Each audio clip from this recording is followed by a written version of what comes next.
It's Tom Green Live.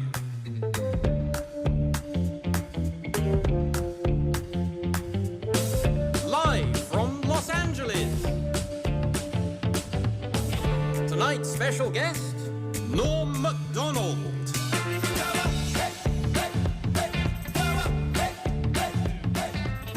Welcome to the show. Welcome back. It's the first show of the new season.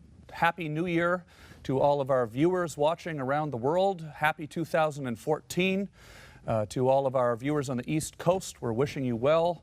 I know you're going through some tough times right now with this polar vortex. We're coming at you live from sunny Los Angeles, and you know, we're excited to be here. We're excited to be here. I just want to start by saying there's a lot of changes around here at the show. Before I tell you about these changes, I want to tell you about something that I discovered this week. I discovered, this is a big thing in Los Angeles. I'm probably the last one to get on board here with this, but the cronut. I don't know why this one had a bite out of it already. I don't know why it already had a bite out of it. But did you take a bite out of the cronut, John, or it's the prop cronut? See, basically, this is a combination of a donut and a croissant.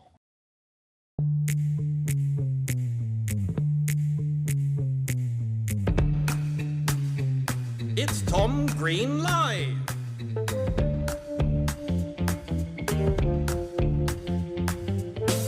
Live from Los Angeles. Tonight's special guest, Macdonald.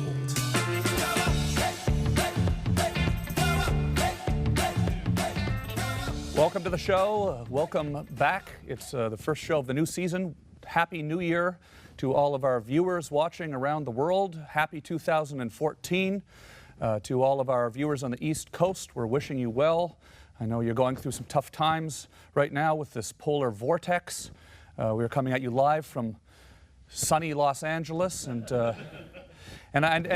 you know, we're excited to be here. We're excited to be here. I just want to start by saying there's a lot of changes around here at the show.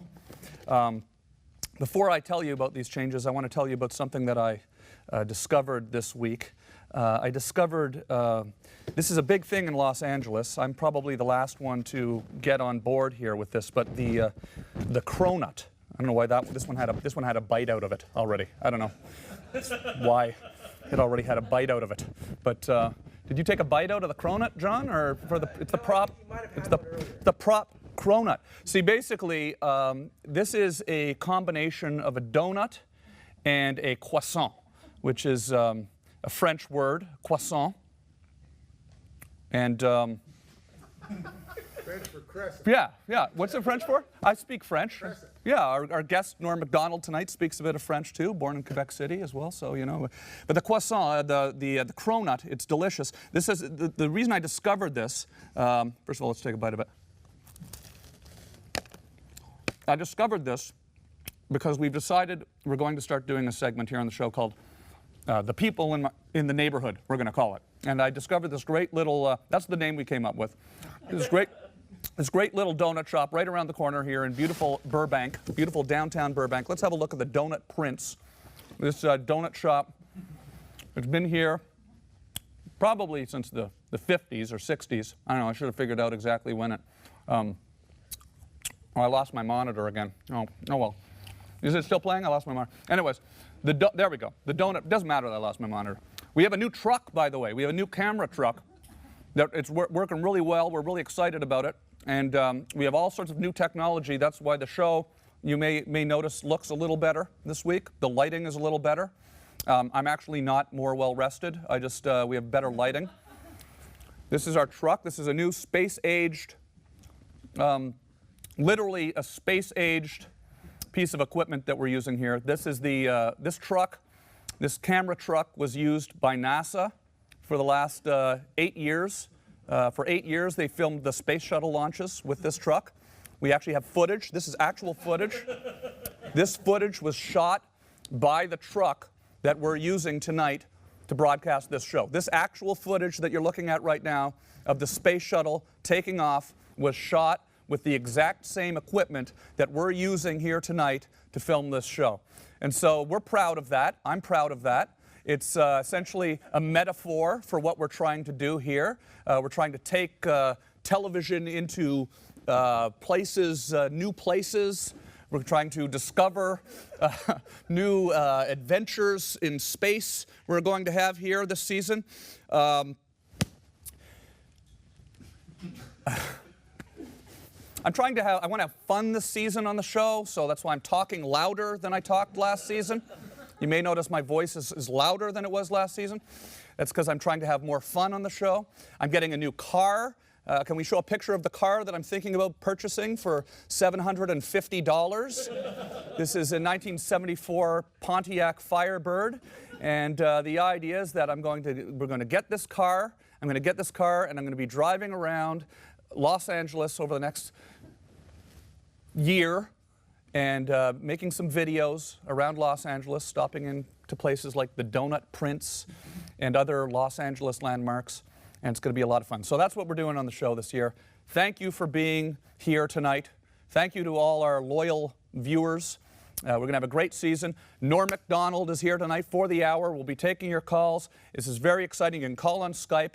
If you want to call and talk to people on the show, just go to my Twitter at TomGreenLive. All the information will be on there on how you could be part of the show. Stick around. We'll be right back with Norm Macdonald for the hour. You're watching Tom Green Live.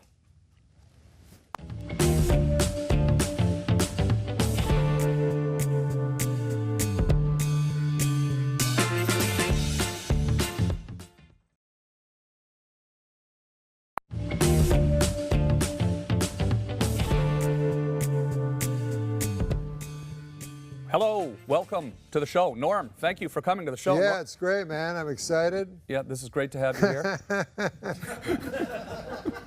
I like the Donut Prince, and I'll tell you why. Okay. Man has humility. He owns the joint. He could easily be the Donut King. Right, that's right. Yeah, it's humility is a lost virtue, Tommy. Yeah, absolutely. Well, I'm going to have to ask him about that. I actually met the Donut Prince yesterday. You did? Yeah, I went down there and met him, and I asked him if it was all right if we spoke about his establishment on our television show. Yeah. Actually ran it past him. Yeah. He seemed pretty happy to have us talk about it, believe it or not. Well, sure, he'd love that, man, unless he's a brutal prince. Yeah, could be. It just was one of those things where, you know, there's all these old businesses in Los Angeles, and you enjoying the electronic cigarette, Norm? I gave you that. I never had it. Yeah, this is. I've been. You got to let go of the button though when you're not smoking it, or it'll blow up in your hand. It's a It's essentially a battery that will explode if you. The thing about that brand of electronic cigarette, not to go on and on about it, but if you put it in your back pocket and you sit on it, you'll feel it starting to burn a hole in your ass. Yeah. I don't know if you've ever had the experience, you don't smoke, but a pack of matches suddenly igniting inside of your... that actually happens? Sure, it happens quite frequently amongst common smokers. You know Machiavelli? Mm-hmm, sure, yeah. In his later days, he became a big fat pig. And all he wanted to do was eat, and he wrote a famous treatise on power by eating. It was called the Donut Prince. Yes, absolutely. Yeah, the Donut Prince would fake his own death to hide from his enemies in a pile of cronuts or something like that, right? This network is owned by Mark Cuban. Yes, that's right. Yeah. And an interesting side note: I did a show called The Sports Show, and Mark Cuban liked it and wanted to do it on his network, which was at a different name at that point. Yeah, HDNet. Yeah. And I love my favorite team because my son's favorite team is the Dallas Mavericks. Right, absolutely. And I don't know basketball. I'm from Canada, like you. Yeah. Well, we don't know basketball. No, you know a lot about sports, though. I do know a lot You're a big about sports fan. But I would not pick the Dallas Mavericks. But my son loved them. And my son was very angry at Mark Cuban because the Mavericks had a shot at Deron Williams.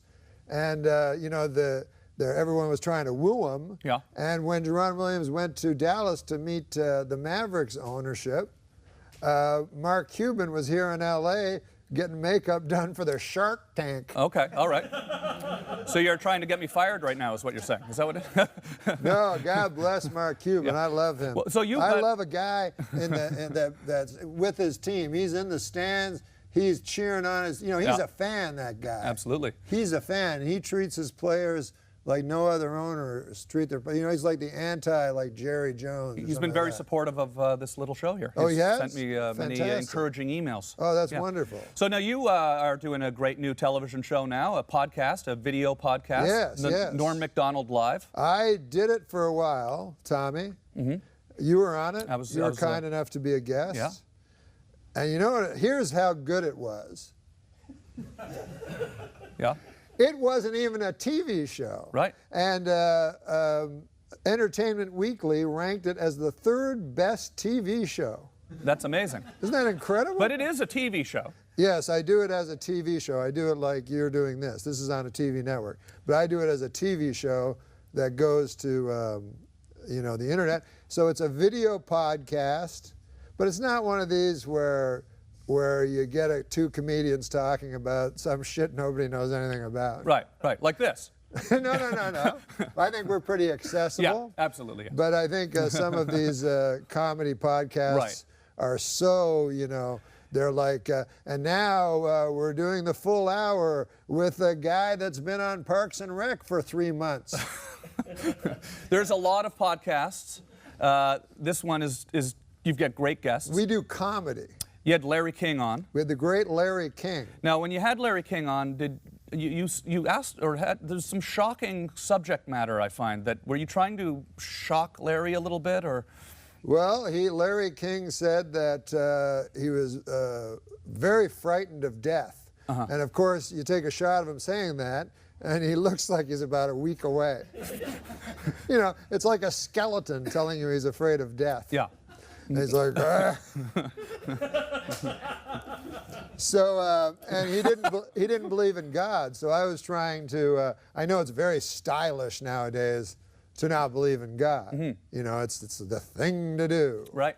And especially in comedy, And I stay away from that sort of thing in comedy because I find comedy should be funny. Right. Absolutely. Like imagine in the old days, you go, hey, what do you think of religion, Lou Costello? But death is something that is a big theme in your comedy, though. Death itself. Death is, yes, because you want me to tell you why, Tommy? Yes. Because I did stand-up, as you know, in Ottawa, and I was talking about stuff, and Sammy Kinison came, to Canada, and he wasn't famous or nothing. And he took a liking to me, and he took me across the country. And it was the greatest time I ever had. And I was talking about, I had a good act. And Sam said to me one time, he goes, you got good jokes, man. He goes, but I noticed you talk about dogs and shit. And he's like, are you really interested in dogs? And I had, at the time, about a 25-minute bit on dogs. Mm-hmm. And I was like, no, I don't give a fuck about dogs. Right. And he said, well, why don't you just talk about what you're interested in? Mm-hmm. So from then on, it became death. Right. Death was the... Do you think about death more than your average person? I don't know what the average person thinks. I think, it's always on their mind. Mm-hmm. You know what I mean? But I will ruminate about it, for long periods. Of course, to no purpose or to no avail. Mm-hmm. You know what I mean? It's worthless. Mm-hmm. But I got some material about it. But anyways, I did it in my stand-up special, and now that's gone, so I can move on. Yeah. That's what I'm like. I just think about stuff for stand-up, mm-hmm. and then I get caught on one subject for a long period of time, and then once I've exhausted that subject, I'm free now in my life not to think about death. Cool. Well, we'll talk more about. I want to talk more about the podcast. Oh, yeah. We'll take our first commercial break here. Awesome, Tommy. Of the show, and we'll be taking calls on Skype. So give us a call here on the internet using Skype, and we'll be back with Norm Macdonald. Stick around.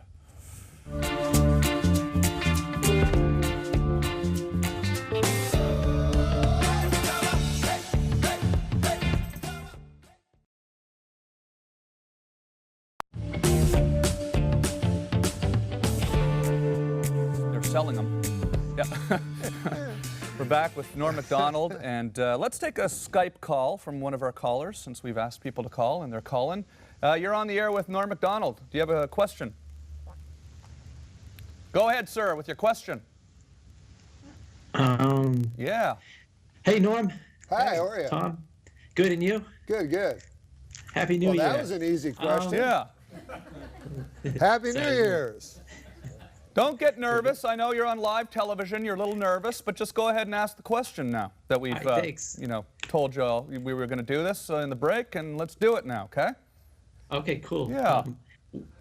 Norm, what's your favorite sport to bet on? My favorite sport to bet on is football, professional football, but it's the worst sport to bet on. And what's your name? Jay. Jay, I'll tell you the reason that football is the hardest sport to predict. Because the ball ain't round. Sure. You understand that concept, right? Yeah. Like a basketball is round, it's shot, it goes into a hoop. A baseball is round, it hit, it goes somewhere. A football is not round, and when it's lost, it goes everywhere, and it's like a sling, and that's why don't bet professional football. Don't be like me. What about golf? You bet on golf? I do bet on golf because you can't get a rounder ball. Yeah. All right, well, there's your answer, caller. Thanks for calling. Appreciate it. Hey, thanks, Tom. Yeah. Go Pats. Yeah. Now you know, right? So, do you take calls on the show on your No. We tried, but you have it down to a science. But mine, it was like when you did your show at your house. And so we'd do an hour show. We'd take one Skype caller, and we'd be 58 minutes into the show. Yeah, exactly. So it didn't work out. But you seem to have finally figured it out. So I wanted to ask you, so you've got all this time on the show. Now, it's not like television. You can go on for hours if you want. And you're somebody that's never really shied away from saying what you feel about things. And we're living in this crazed media culture now where people are always apologizing for every word that comes out of their mouth. Do you ever worry that you might say something that you can't take back, or that you regret? I did one thing, because they'll jump on things, as you know, and take things out of context and so forth, And so I was on the Larry King show. I don't know if you've done that yet. On his internet show? Yeah. Yeah, I did once, yeah. That was pretty cool. I love Larry King. Yeah. So he asked me my views on science, because he called me a Christian comedian, which is like, what the hell fuck does that mean? It sounds like I'm opening for Joel Osteen or something fucking thing. And so that's the problem. You call a person a Christian, now all of a sudden it's a bad, it's like calling a person a retard or something. Right. So anyways, I told him, I said, I don't think that much of science. I said, for instance, DNA. I don't know anything about DNA. What am I? I'm just a nightclub comic. So I said, if there was a guy that was going to jail or going to the death house, and the evidence against him was DNA, and I was in the jury, I'd vote him innocent, because 15 years from now they could go, we're wrong. Right. Yeah. So I said that. Then in the fucking somewhere in I see an article, Christian comedian Norm Macdonald doesn't believe in science.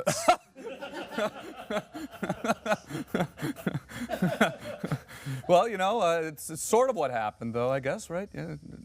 OJ was the one that really was the reason that DNA really became the big, I don't know. I'll tell you something about OJ. Yeah. And how on Twitter you can get not in trouble, because who the fuck cares what these retards say? But I'm saying on Twitter, I said yesterday, I put a post up, I said, my heart goes out to OJ and his family for his health issues. Mm-hmm. And God bless. And people got very angry at me, and they're like, fuck OJ, And like, There's another virtue that's gone, Tommy. Pity. Whatever happened to pity? Yeah. Do we have to hate everybody? People, probably your fans especially, were maybe surprised to hear it coming from you, considering some of the things you used to say about O.J. on Weekend Update. Well, yeah, because I was against O.J. for committing double murder. Yeah. One of the great lines in the history. Yeah. But I am not against O.J. for getting brain cancer. Yeah. No. Right? No, it's perfectly. No, I feel sorry for the man. Yeah. My God. And that's true. He does have brain cancer. Is that true? Or I saw that on the cover of the Inquirer. I don't know. Then I heard that he may have made it up. Yeah. But you know, of course, if a man has brain cancer and he's going to die in prison, how could you feel anything but pity for him? That was one of the great lines in the history of Saturday Night Live, your line, when after O.J. was found innocent. Murder is now legal in the state of California. Yes, that's right, yeah. Yeah.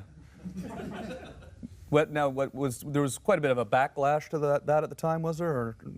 I got fired. Yeah. You know what I found interesting? You know, you look back at your career and you go, what the fuck did I do wrong? I'm, you know, sitting here with Tom Green on a show owned by a basketball owner. No, sometimes you go, what did I do? Yeah. You know? I hear you. Why can't I get one? I ask myself that question all the time. Sure, right? You know, we do, you know, when you do outrageous comedy and you're trying to get a reaction, and sometimes you push the envelope maybe further than when you get older, you think, oh, should I have said that? Yeah. Should I have done that? Do you actually think that those type of thoughts? I came out because I was like, this is weird, I'm not getting jobs, you know? And I thought after I got fired from Weekend Update, everyone supported me. Yeah. You know, everyone was very supportive of me. But then I thought afterwards, like if you were a network president, you go, hey, do I really want to hire that guy Norm, who if all of a sudden I fire him, he fucking ruins my life? Uh-huh. You know, because you know, Don Ohlmeyer fired me and lost his job and never worked again like a year later. Right. It had nothing to do with me. It sort of had become a personal thing in the press, at least. It had. The press, you know what? The press has a narrative. And the narrative in that story, I got fired from Saturday Night Live. Now, before I got fired, there was nobody fucking saying how great I was. There was nobody in the press doing big articles on me. Well, I think Chevy Chase said that you were the best. This was after. Best Weekend Update anchor Chevy since Chase him. did say that, but this was after I got fired. Uh-huh. Now, after I got fired by a big, fat network executive chomping on a big cigar in Los Angeles, and here I was, this guy at 12 o'clock doing 5 minutes of comedy, right? So the press has to make a story. They love stories. So he's the bad guy. He's the evil guy, right? So if you got a bad guy, you have an evil guy, you got to have a good guy. You got to have a great guy. So they made up that I was a great guy. And you also happened to be a great guy, and it was unjustified. That was entirely coincidental. Yeah. Well, does things like that, do they surprise you when you come to America from Canada? And yeah, I'm very naive. Yeah, did you really? No, no, about show business. Yeah, or at least I was. Well, I felt that way when I went on MTV. I had no clue what the hell was going on. Right. And then I did a bunch of goofy stuff like getting drunk on the Tonight Show, and the next day you sort of wake up and everyone's saying, "Why'd you get drunk on the Tonight Show?" And I was like, "Well, I was just trying to be crazy." You know? Right. Yeah, so. You know, the worst thing that ever happened to me, I never told anybody this, but a week after I left Saturday Night Live, I got a call from Rob Burnett. You know who he is? Sure, yeah. So David Letterman's producer. Yeah, he was the producer of David Letterman. He said, I got some bad news for you. And I said, what? And he goes, you're not getting the 12:30 slot. And I didn't know I was up for the 12:30 slot. Okay. And he goes, we're giving it to Craig Kilborn. Wow. And I was like, huh? Like, nobody told me I was up for it. Wow, okay. And then I said, why'd you have to tell me? Like, if you'd never told me, I wouldn't have fucking known. Yeah. And then he says, Dave fought for you, but Les Moonves said, no, he wants Kilborn. And I was like, God damn, you don't have to tell anybody ever, fuck it. Sure. You can keep some shit to yourself. Yeah. Well, Then you know, I'm trying to sleep that night. Yeah, well, on my pillow. yeah, well, you know, now you're doing the show now though, and you know, Oh yeah, it's all come full. Yeah, that's great. That's true. Now that I've never looked at it that way. I lost the 12:30 slot, but if I hadn't lost the 12:30 slot, it wouldn't have lent me to do a podcast. Yeah. Worldwide. Worldwide. It's Yeah. worldwide. You When, know? when one door opens, Yeah. you know, how does that go? When one door closes, We'll be right back. Stick All around. right, We're with baby. Norm Macdonald. We'll be right back.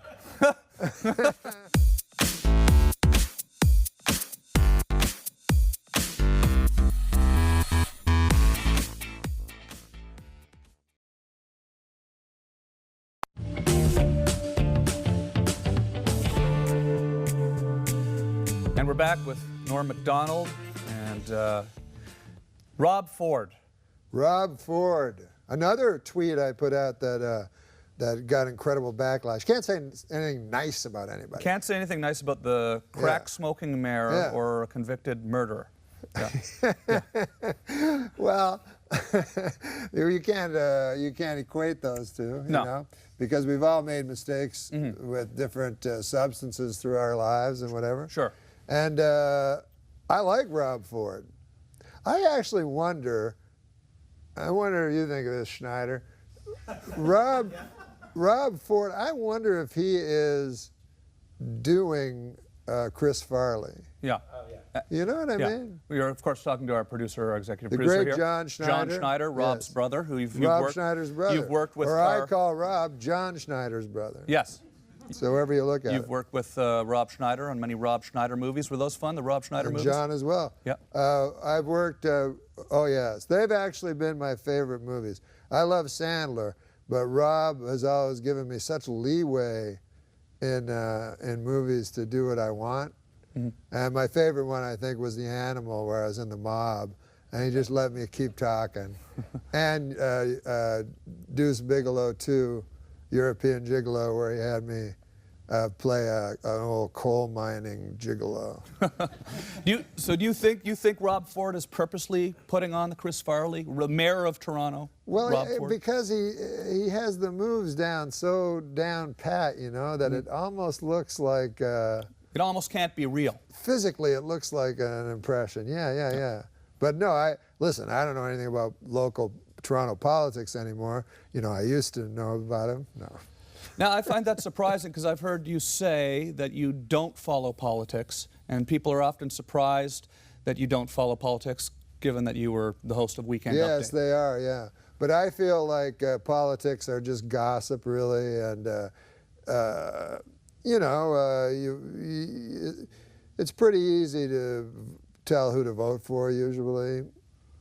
And also, I think because we come from Canada, you know, I don't know if people know the parliamentary system, but here everything's so important. Like if you vote for the wrong guy, a war might happen. Yeah. You're in Canada, it's like, what's the big, you know, The cost issue? of maple syrup might go up. Cost of maple syrup might go up, yeah. And then we have this thing, I don't know if Americans are going to understand this, but you don't vote for the prime minister, you vote for a guy in your riding. Yeah. So you vote for this guy, and he goes out and he goes, we're going to fix that bridge that in Vanier. You know, and you go, I'll vote for this motherfucker because that bridge is shit. Yeah.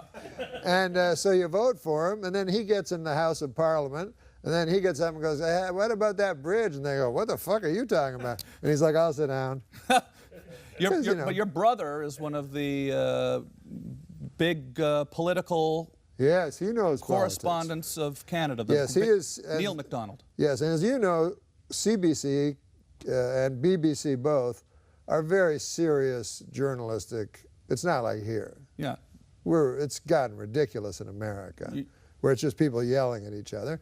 But in Canada, they really are, you know, serious journalists. Yeah, and your brother, one of the most respected journalists in Canada. Yeah. And you parody the news. Have you ever thought about how that happened, or why you chose to go these two very distinct, separate ways, but still working in entertainment business? You know.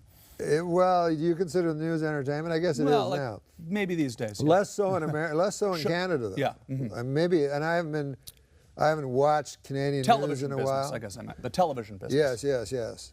That would be a good question for Dan Rather. Dan Rather's on the show next week. Yeah, you can call him on Skype. Let's take a call on Skype right now for Norm. You're Yes, on. sir. You're on the air with Norm Macdonald. Go ahead with your question, sir. Is this me now? Yeah, that's you. Go ahead and ask Norm your question. And can I call you Norm? Yeah. Right? Sounds Canadian. Yeah. All right. Well, tell you what. I'm just wondering, Norm, and I'm not trying to, whatever. But what are you most proud of in your career, man?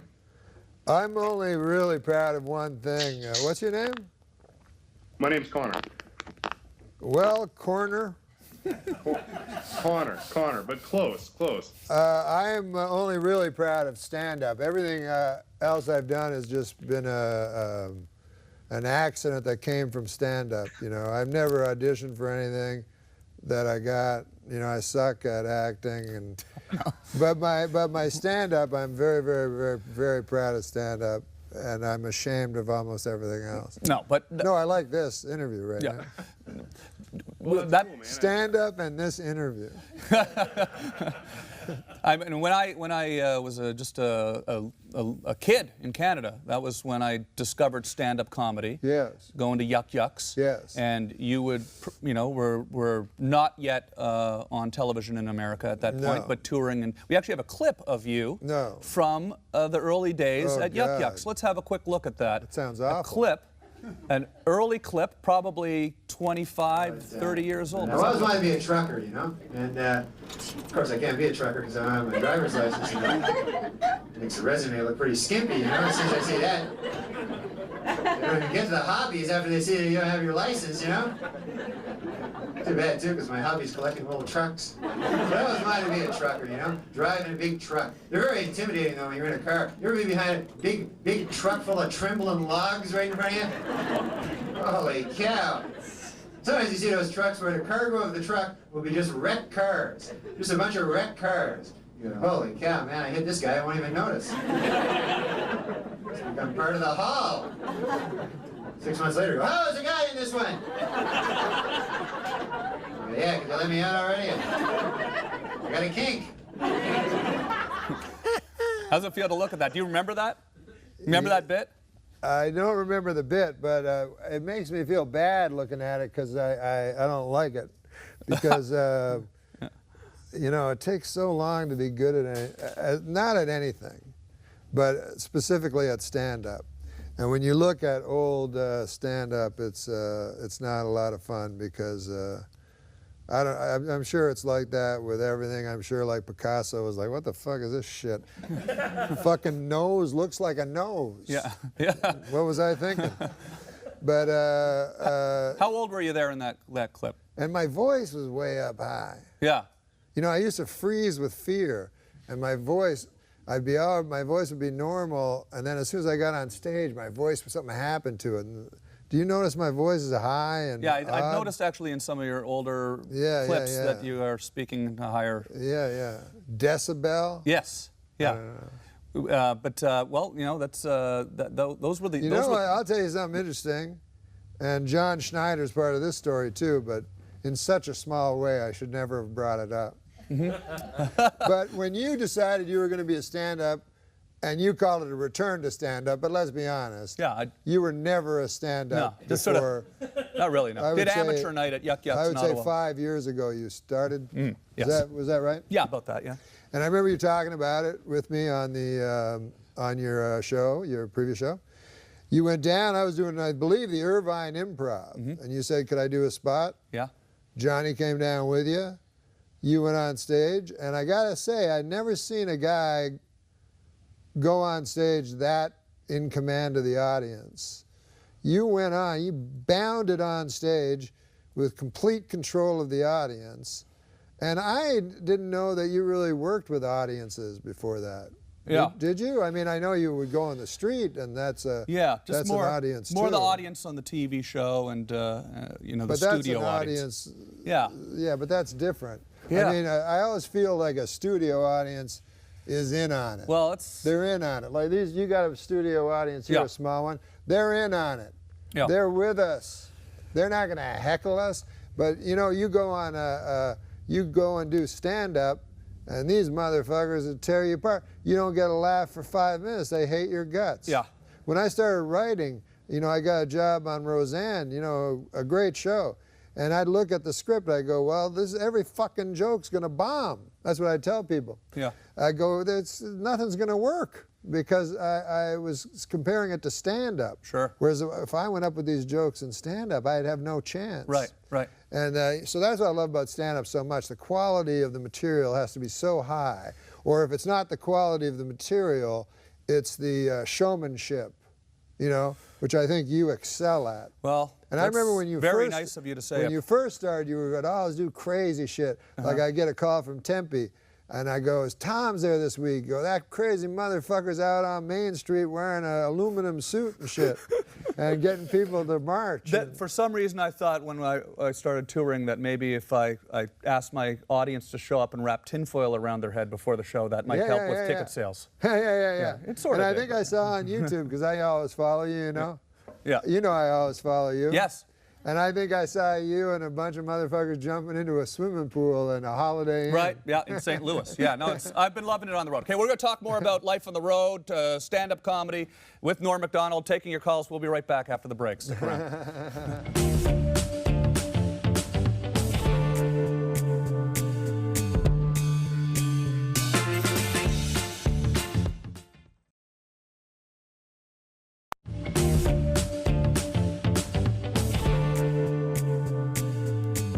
We're back. We're here in the studio with Norm Macdonald. We're taking your calls, and we have I'd like to say one thing before we take a call. Mark Cuban, who owns this network, I predicted on Twitter, and it was a long shot prediction, that he would win the championship 3 years ago, and he did. Yep. And I took my son, we're the biggest fans ever, to Dallas and watched, and he's a great man. And I thought at the time I should have put him on the sports show so I could go and be backstage and all that stuff. Yeah, yeah. Well, you should But maybe because I'm on this show. Maybe you should do a sports show here on this network. He offered me that. Yeah, you should do it. Yeah. But yeah. Okay, well, we have a... maybe just a Dallas Mavericks sports show. Yeah. We have a surprise call here from Epic Mealtime. I love Epic Mealtime. Harley Morenstein and Adam Sand are on the these guys are phone. awesome. Hey, Harley, how are you, man? Hi, how are you? Good. Long time no see, buddy. Yeah, are you in Los Angeles right now? No, I'm in Canada. Okay, where yeah. I belong. It looks like Canada, actually. Looks like Yeah, very Canadian basement. it's what an American would say. I'm in Canada. What fucking city are you in? We're Montreal. Oh, beautiful city. Goddamn. So I was born in Quebec City. I know. You know that? I know all about you, Norm. Goddamn. So have I've you read guys your met Wikipedia before? page. Have you met Moments Norm before? before. Do you guys know each other? No, but Norm said my name once. I heard him say it on the computer. I love Epic Mealtime. Yeah. Oh, cool. Yeah, Epic yeah. Mealtime loves you. Oh. You guys should come on Epic Mealtime together, or alone, however you want. No, but that'd either be way, fun. both of you. So are you shooting new I only episodes? work with Tom now. Yeah, we're going to do a new Like the comedy. Smothers Brothers. Yeah. I like that. We should do a nice Canadian edition. Yeah. So Harley, do you have a question for Norm or anything? Yeah, well, I actually thought that I would pass my question along to my buddy Adam over here because he's been dying to ask this question. Yeah, I've been dying to ask this all night. All right, go ahead. He advised me to ask this specific question. That's not true. I don't even know what he's gonna ask. But yeah, basically, number one, I'm a big fan of the sports show, Norm. I had a Oh, lot of fun thanks. watching that. And also the YouTube videos. And I wanted to know the chances of you and Artie getting back together and doing a second Dirty Work. Oh my God! I wrote a script for it, where Artie needs a heart. Is this a real project that is in the works? Well, I want to do it, and Artie wants to do it, and Chevy Chase wants to do it, and Chris Farley's dead. Yeah. Yes. Well, Artie was here recently. We had a great time I on the show. saw him. Yeah. I've watched every one of your shows, Tommy. Yeah, I know. I appreciate that. That's. I read Artie's book. Oh my God, it was punishingly good. Yeah. Now, when you're friends with Artie, did you know the extent of what was going on? You know, that was It wasn't going on when I knew him. Yeah. But later I got in trouble because I said, well, I think he should be off the show, Stern. Because what I was worried about was he was becoming like a joke. Because Artie's really, really funny. And I was like, you can't be the butt of the joke, you know? And you can't be famous as a substance abuser, because then everybody in the country is enabling you. You know what I mean? And I went to the Canyon Club and saw him perform in the midst of his problems, and it's just crazy audiences yelling, Stern Show audiences, you know. They're not built for listening to stand-up comedy. Yeah. Well, it's great that he's doing good now, though. So this is. He's doing fantastic. Yeah, he got a real good show there on. I don't know if it's maybe on DirecTV. Yeah, I don't know if it's a competition. Yeah. Yeah. It is competition? No, I don't think so. No. I don't think so. I don't think we think of it like that. Yeah. Yeah, we're just. Yeah, not at all. No, you can say it. It's on DirecTV. Can I say it, Michelle? Okay.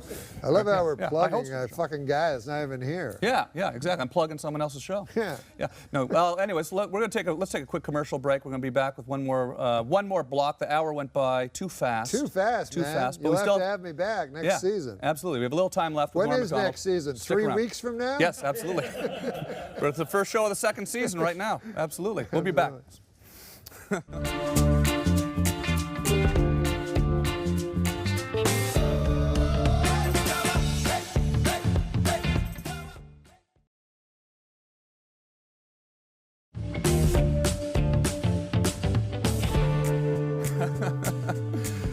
We're back.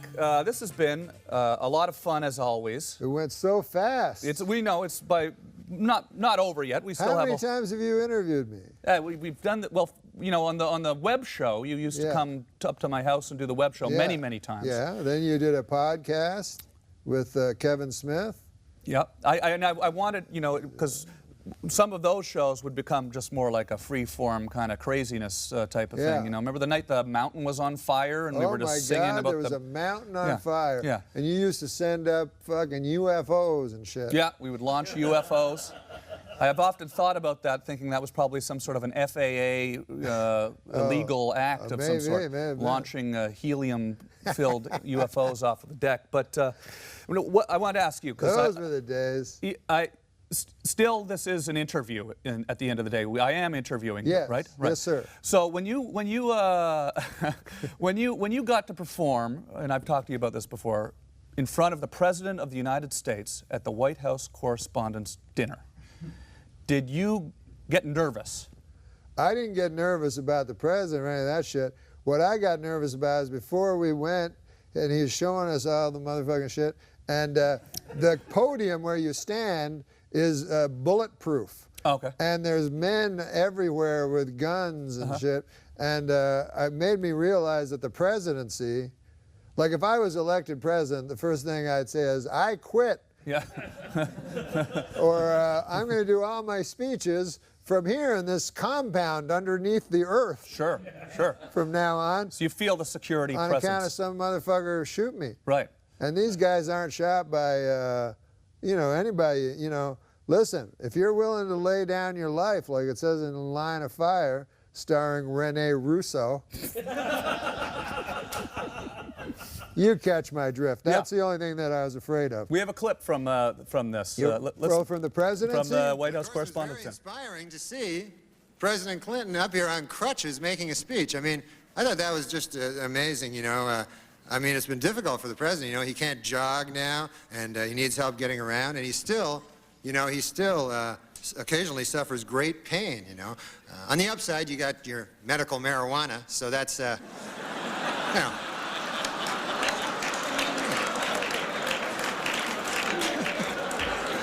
You must inhale, sir. It's the only way you're going to get better. It's...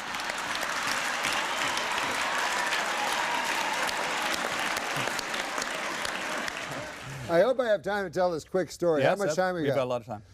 So after you go in a big room and the president comes in, be 200 people in the room, right? And he's going through with his wife. Now he looks like a big fucking stoner, big red face, happy as hell, and you want to meet him. his wife, the most sour-looking bitch you ever laid eyes on. So anyways, he's walking, he's talking to every guy, and I'm like, this is fucking weird. I wonder what he's talking to everybody about. I wouldn't know how to do that. Talk to every single person as he moves. And so I was, at the time, I had a sandwich and a pickle and everything. So he's walking by me, and Lori Joe, who's here, was with me, and walks by, and he shakes my hand. You're kind of in shock meeting someone that famous, you know? And he said to me, he said, I see you're eating a pickle. And he moved on. Right. And I was like, that's the coolest motherfucker I ever met. And then late at night, I woke up like in the movies, in a cold sweat, and I was like, that fucker just asked me about a pickle. Yeah. That's basically what he does. He goes around, probably just says the first thing. Sees something, yeah. Yeah. So he'd see you, he'd go, nice shirt, you know, move on to the next guy. But that's got to be a great feeling to be able to look at that piece of video and see the President of the United States, the most powerful man in the world, doubled over in laughter because of one of your jokes? I don't look at it that much, but you know, you can fake it. Yeah.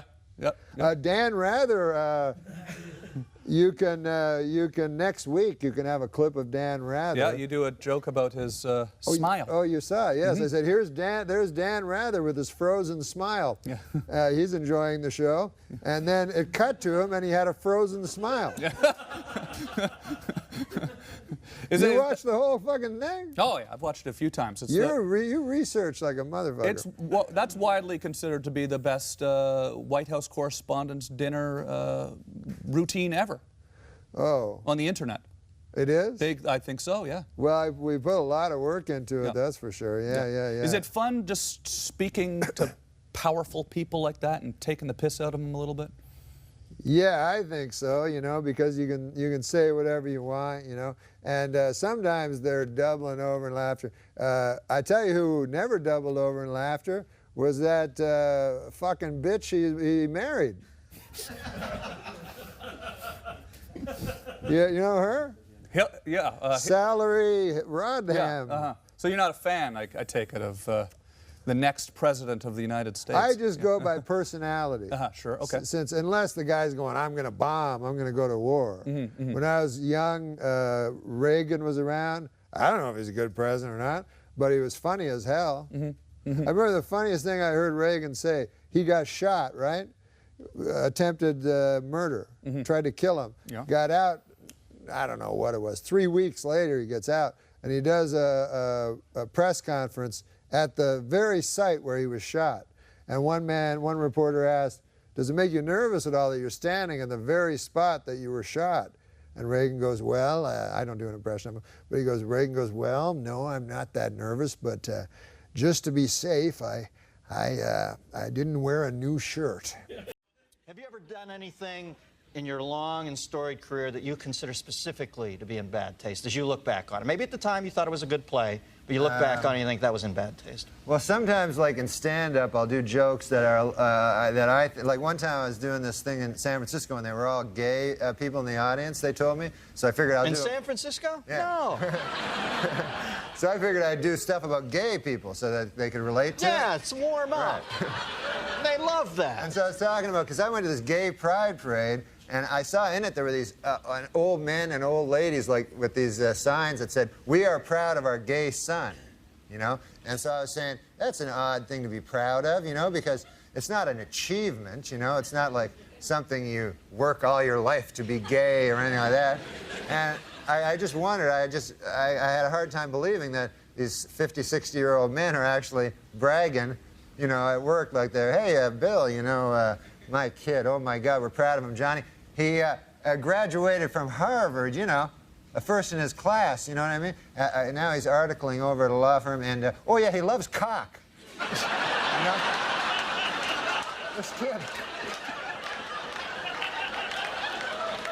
He can't get enough cock in his mouth, his ass, his kid's always cock.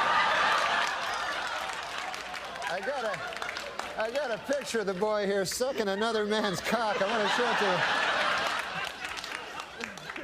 To watch the maturation of you as an artist, to realize it took you 9.5 minutes to get around to the sucking cock stuff.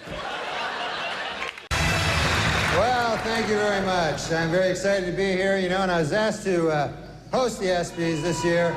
Yeah, hi, that's my name, Espen. When I was asked to host the ESPYs this year, folks, I said yes immediately for one reason and one reason only. This show has interns.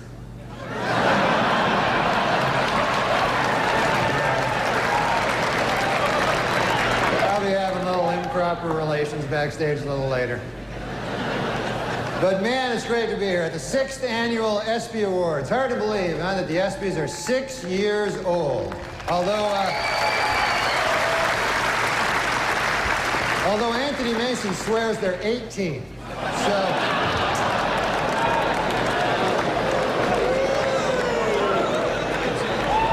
yeah, he'll be having sex with the ESPYs in about 12 years. So, I wanted to talk about the crocodile hunter. Did you? Because I think... You're going to make him sad. Because I think, you know, it was tragic at the time. But I think... I don't know, people calling me, man, they're shocked. Oh, hey, you wouldn't believe it, who got killed? The crocodile hunter. Please don't make me laugh at this. He was 44 years old. I'm like, that's a ripe old age for a crocodile hunter. That's not... And you know who had to be pissed about it were the crocodiles, because he got killed by some fruity fish. And so you know the crocodiles were like, hey man, that crocodile hunter got killed. Who did it, Frank? You don't even want to know, man. Please don't do this anymore. Go, Bill, man, you had a chance once. The guy go, man, I had a chance. I had that mother. He was Tommy with a stick. I could have eat him and his kid.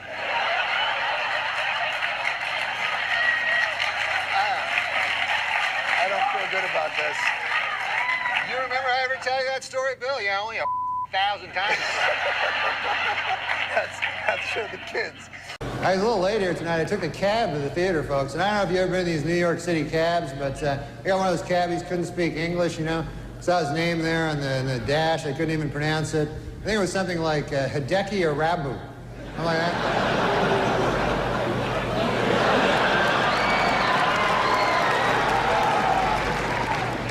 Arabu's been having some trouble, man. They fired his translator. Steinbrenner fired his translator. And people see that as cruel, you know, but I don't know, you know. I mean, if you're not doing well in Yankee Stadium, you know, do you really need a translator? Do you want that, you know? You know? Hey, what'd they say? They say you suck. You should go back to Japan, you dirty foreigner. Okay, I got it. I'm trying to pitch over here. It's great to be here on ESPN. I love sports, man. Man, you can see sports on ESPN you don't see on other networks. You know, like kickboxing. That's my favorite sport. Kickboxing is great. When you think about it, it combines the style and grace of boxing with kicking. This seems kind of immature. Two 23-year-old women in China this week have set a record, living 12 days in a room with 888 deadly snakes. They now hold a place, a coveted place, in the Guinness Book of World Retard. Just backstage, a lot of celebrities back there, man. I was talking to Jerry Jones, you know, the Cowboys owner, and he's disappointed, obviously. Yeah. Well, he's a good guy, though, man. He's talking about rebuilding the team, you know, and he told me, he says, we have to get back to what made us a championship team. Strippers and crack.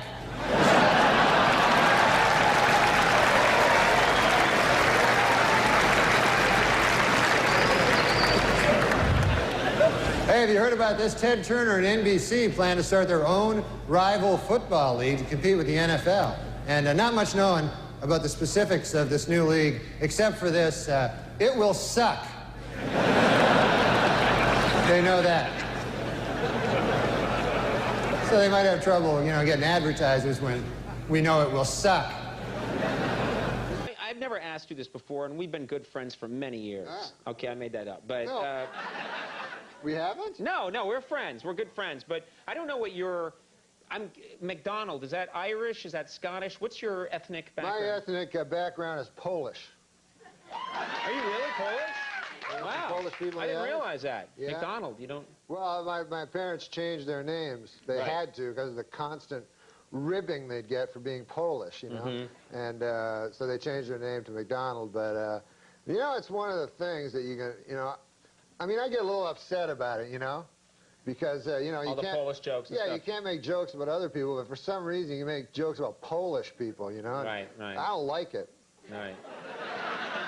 You shouldn't. That sounds bad, yeah. I mean, I had an experience, you know. I go in and I order a Polish sausage, you know, from this guy, you know. And so the guy says to me, you must be Polish. And I said, come on, man. I mean, come on. Think about it, what you're saying. You know, I'm trying to knock some sense into this fellow's head, maybe give him a wider world view, you know? Sure, yeah. I said, you think because I order a Polish sausage, I'm Polish. I said, what if somebody came in here and ordered French toast? Would you think he was French, you know? Right. I mean, what if somebody came in here and ordered a Belgian waffle? Would you consider that guy a Belgian, you know? I mean, if a guy came in and ordered a German bratwurst, would you consider that fellow to be a German fella? Right. I said, what if a guy came in and ordered German potato salad? I suppose you'd think he was German too. Yeah? Yeah. You know, what if a guy... Wow, you talked to this guy for a while. I'm telling you, man. With racists, you have to get through You have to them. really get it into their head. Right. I said, if a guy came in and he ordered a Cuban hamburger, are you going to assume he's a Cuban? Right. I said, I think it is absolutely ridiculous that just because I come in here, I order a Polish sausage, why would you jump to the fact that I'm Polish? Right. And the guy says to me, well, first of all, it's a hardware store.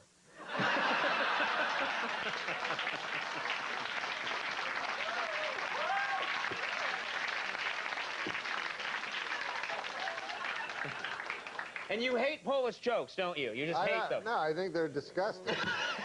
And of course, congratulations to the Denver Broncos for winning the Super Bowl. How about that?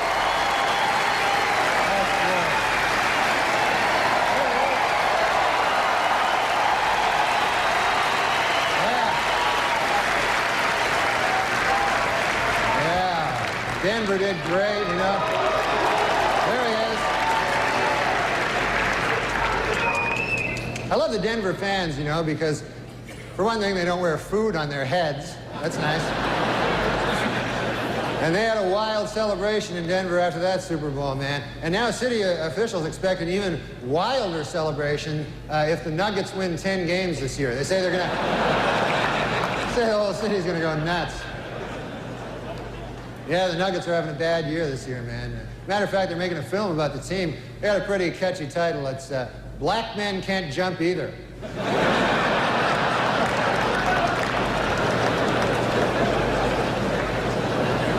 Well, NBA All-Star Weekend over. That was exciting, man. The East beat the West. Jeff Hornacek won the three-point shootout. Houston's Clyde Drexler and Cynthia Cooper won that exciting two-ball thing. And Charles Barkley won the throw a guy through a plate glass window contest. So that was quite a game, you know. I mean, you know who impressed me the most yesterday was Kobe Bryant. Unbelievable.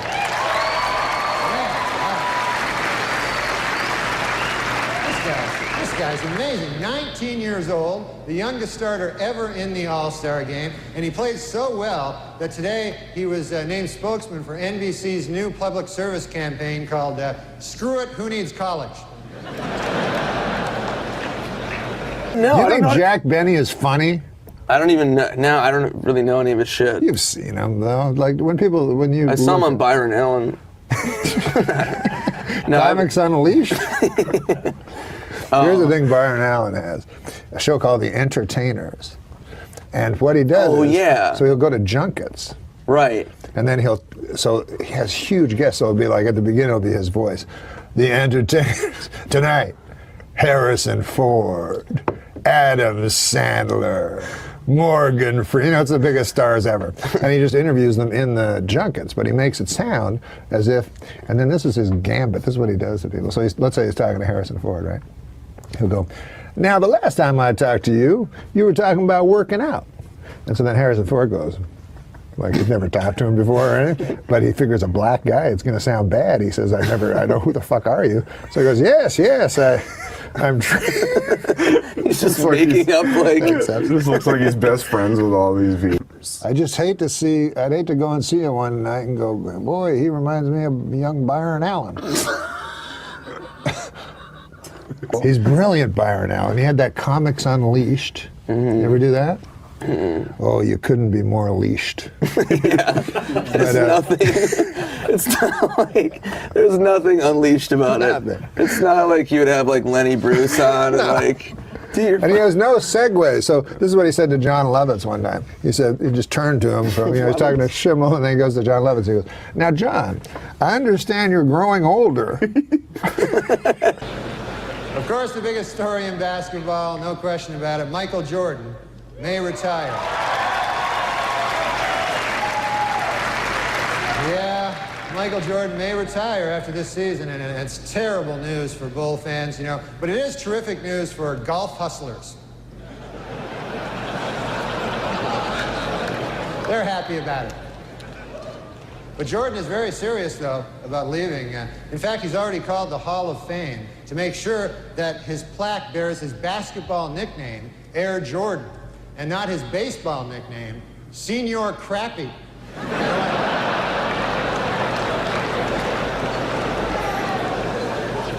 That would just be disrespectful, you know? Well, how about them Winter Olympics? They're finally underway, so we've got a lot of great stuff to look forward to the next 2 weeks, like hockey and, well, just hockey, really.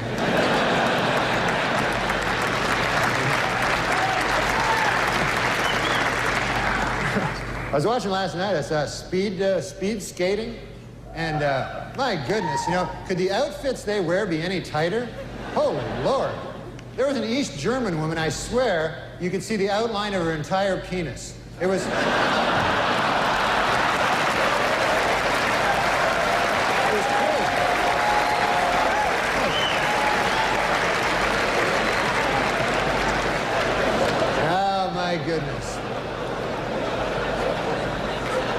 Well, the magazine POV came out this week with a list of the best and worst jobs to have in the next century. Their 3 best were, in this order, multimedia software designer, management consultant, and interactive advertising executive. While their worst, for the 3rd year in a row, crack whore.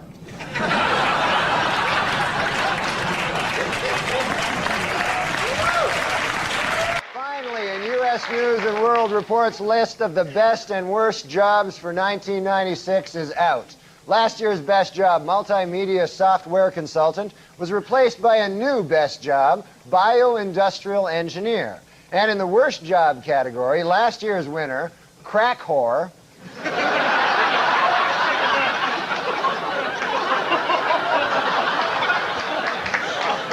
has lost its spot. The new worst job is assistant crack whore. Well, there's all kinds of sports celebrities in the audience tonight. I see Tiger Woods right there. Tiger Woods, how about that, huh?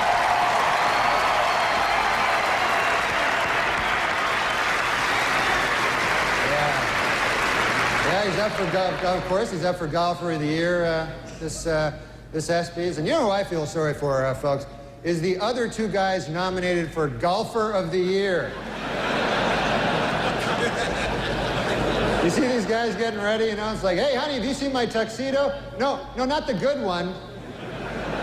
The one I wear when I'm going to get my ass kicked. Have you seen that one?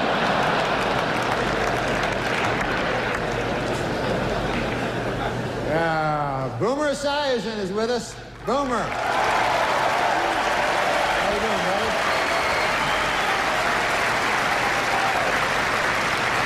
Boomer, of course, will replace Frank Gifford on Monday Night Football next season.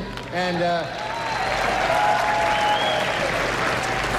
Frank told reporters that this will allow him to spend more time with his wife and children. Then he broke down and cried for 45 minutes. So.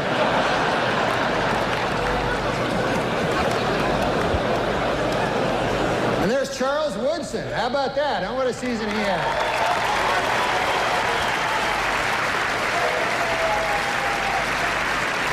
Great, man. He became the first defensive player to win the Heisman Trophy. And congratulations, Charles. That is something that no one can ever take away from you.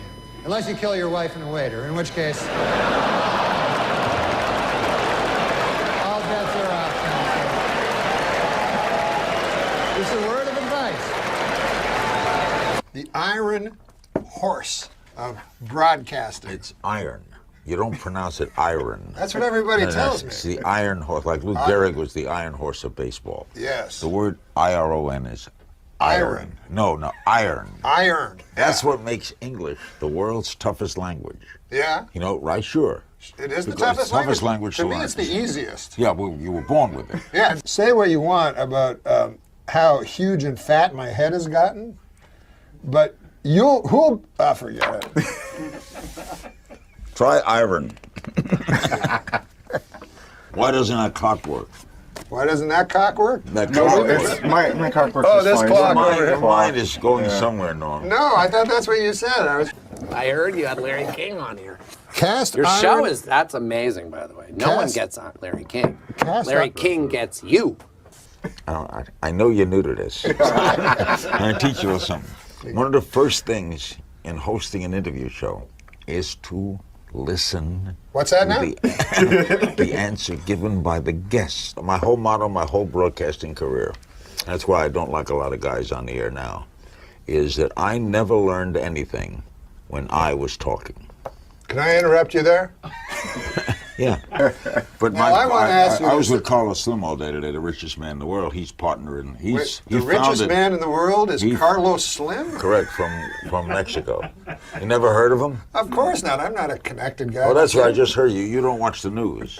Well, So Carlos Manny Slim, is a terrific guy. and this guy is working with you on Aura TV. He and- financed and it. Hulu. He financed it. The richest man in the world. $76 billion. We should get together with this Carlos Slim. Seems like a good guy. I just had a meeting with some lady, said she had a lot of money, Fat Nancy.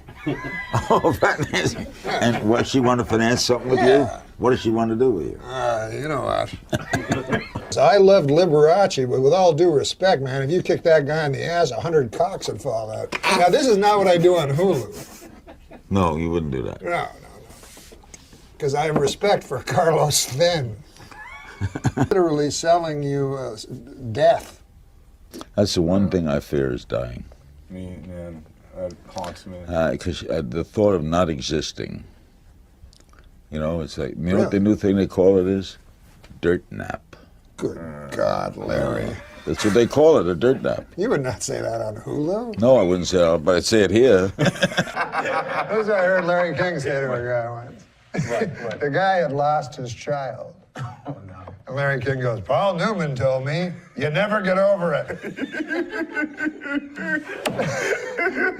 It's like some unfeeling psychotic. So then people go, well, who do you want? Well, there's that one comedian. She's a comedian, and she's also a lady.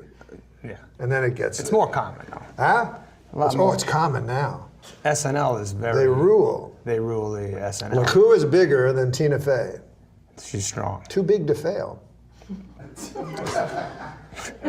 Finally, according to the U.S. News and World Report 1997 Career Guide, the best job in the United States for the second year in a row is Interactive Business System Analyst. However, last year's worst job, Assistant Crack Whore, has been replaced by a new worst job, Crack Whore Trainee. Hello, everybody. Here with Norm Macdonald, chewing the fat. Where do you live here? Of course, in the city because you're doing the show. I live in New York City. Yeah. This isn't a police interrogation. Are you sure? Where about? Where in the city do you live, approximately, not specifically? I live at 56 between 8th and Broadway. Okay, and what's your phone number? Just give me 7 digits. All right. What? Your neighbors nice people? The people that live around you? Great people. Every day I meet somebody new. You know, this city's great because of the neighborly people. You know. I don't know. But I did meet one neighbor. Interesting story. You know, that this guy. He just moved in, you know, next door to me. So I'm always one to meet the neighbors.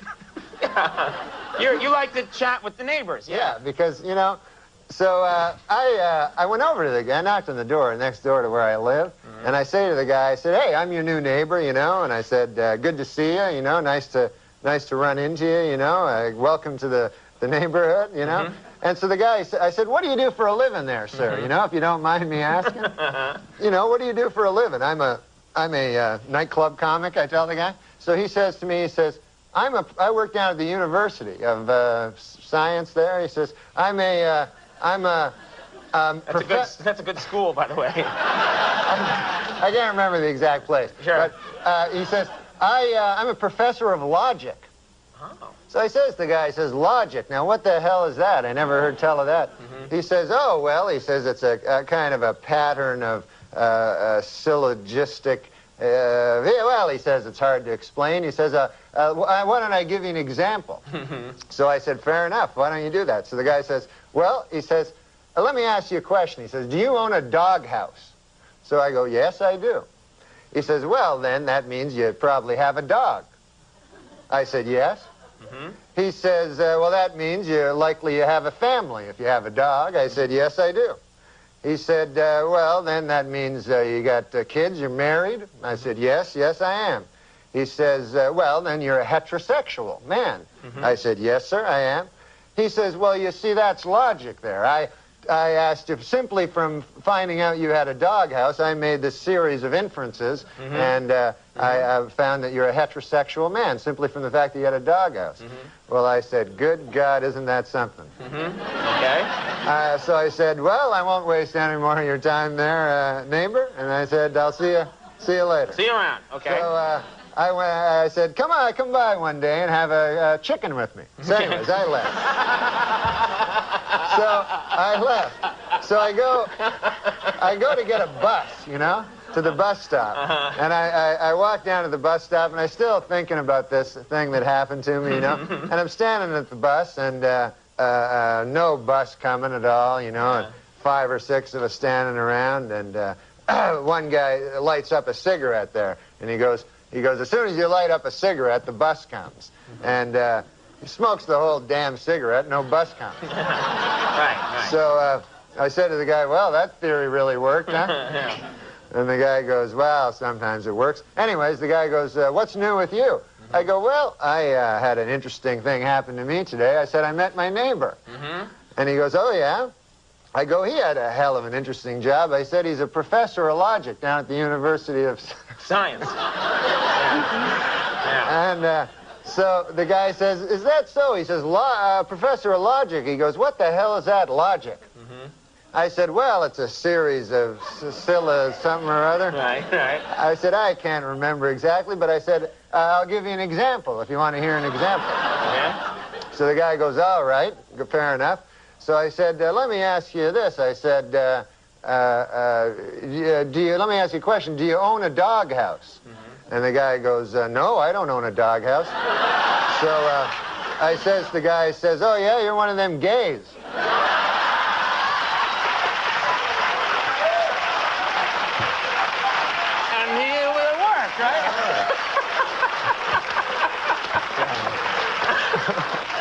What great stuff you can learn at that nice. University of Science there.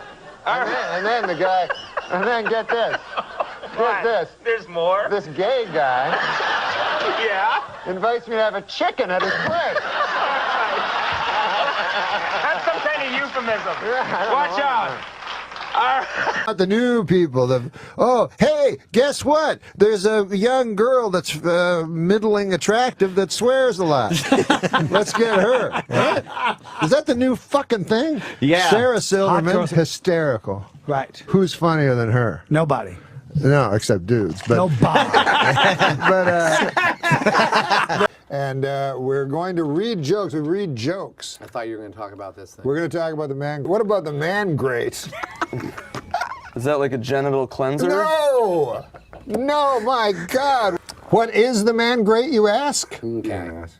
Huh? Fine, I didn't, but... You didn't ask. It is 100% made in America. Cast iron grilling grates. Iron. You don't pronounce it iron. That's what everybody tells me. It's the iron horse. Like Lou Gehrig was the iron horse of baseball. Yes. The word I-R-O-N is iron. No, iron. Cast iron.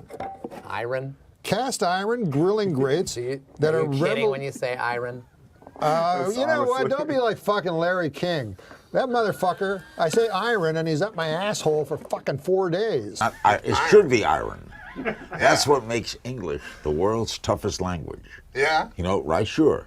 It is the Because toughest language To to me, learn. it's the easiest. Man, great. Great. Have you heard of the man great? Yes, I have. You have? Yeah. Where'd you hear about it? On Adam Carolla's podcast. Wow. Yeah. How about that? Do you have a father? Man great is the perfect gift for this Father's Day. Is he alive? Yeah. Yeah. 100% made in America. If he was dead, it would have been a really bad moment in the commercial. Your dad's alive? No. Fuck. God damn it. I'm sorry about your dad. That's fine. Your father's dead.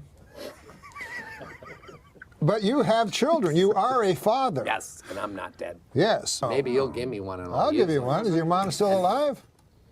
My mom? Yeah. No, she's dead. Jesus Christ, is any of your relatives fucking alive? It's man great. They are revolutionizing the way people grill. What, Adam Egan? It's true. You haven't heard of the revolution? You can put chicken on this or steak. That's not that unique. It has heavy duty grilling grates. Why are you laughing? You think the grilling grates are flimsy? These are very heavy. Yes, no, but that's part of the charm. It weighs a lot of pounds. Is that heavy? Yeah. Listen, man, what was that fucking Vegas story? Jesus Christ. Sorry. What is in that? Again. It's revolutionizing the way people grill. Jesus. What? I thought it was like a, all right. You want to hear what it has? Yeah. It has heavy-duty grilling grates. Listen. No more dry meat. What do you think of that? Good. You want your meat juicy. Oh, come on now.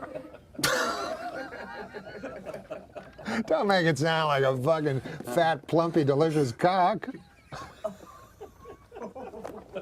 No more flare-ups. You know, in your barbecues, all those big flare-ups. It was named one of 2012's best grilling accessories. There's more fucking facts about the man grate than about Nick. Why are you laughing? You're making a mockery out of the man grate.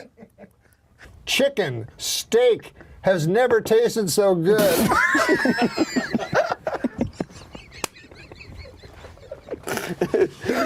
Hey, how about this?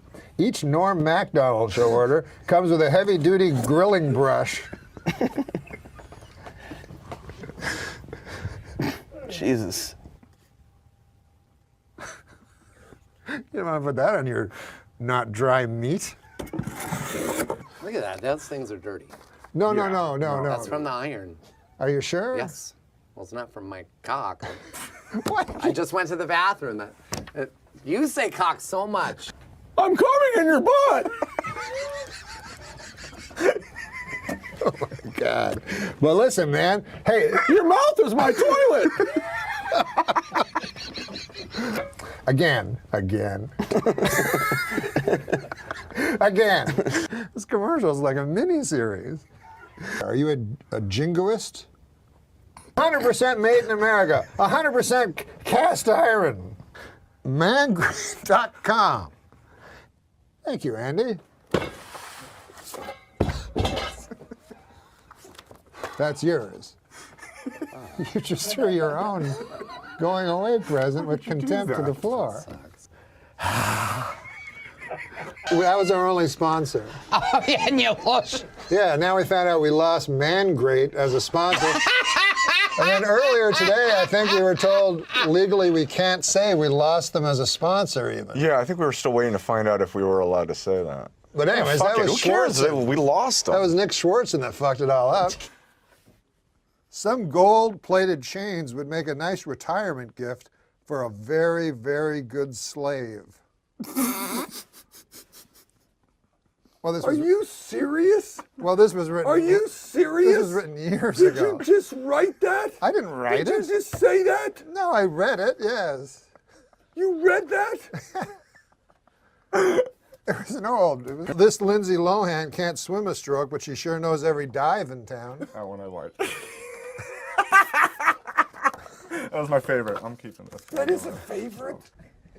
Las Vegas is now home to a 550-foot tall Ferris wheel. Also drawing thousands to Las Vegas, whores. That's you. That's your voice all the way right there. That's the old, the Norm Macdonald lean in, whores. No. Ladies and gentlemen, Norm Macdonald.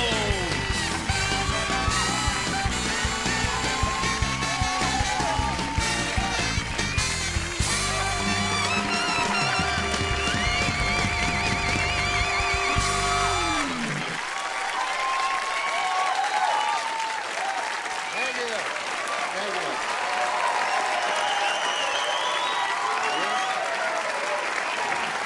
Thank you very much. You're very kind. You know, in the, what's that? Oh, yeah, no. No, you're absolutely right. That is my name. You know, when the people here asked me to do the show, you know, I gotta say, I felt kind of weird, you know. I don't know if you remember this, but I used to actually be on this show, you know. I used to do the weekend update news routine. You remember that? And yeah, that's where I did the make-believe news jokes. You know, that was me, right?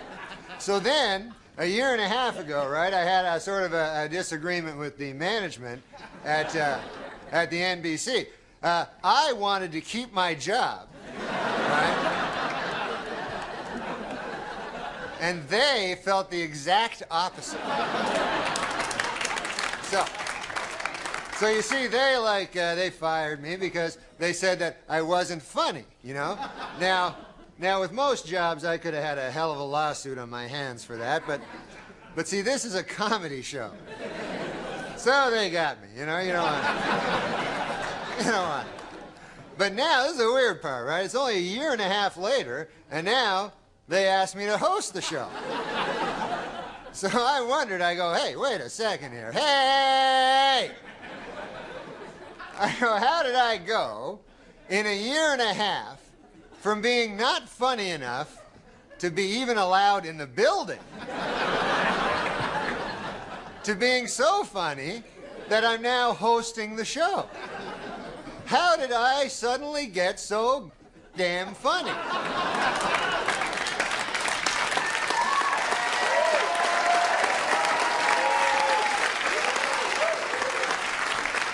It was inexplicable to me, because a year and a half, let's face it, is not enough time for a dude to learn how to be funny. Then it occurred to me, I haven't gotten funnier. The show has gotten really bad.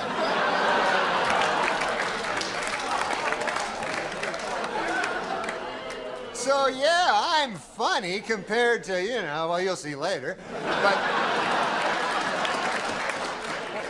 okay, so let's recap. The bad news is I'm still not funny.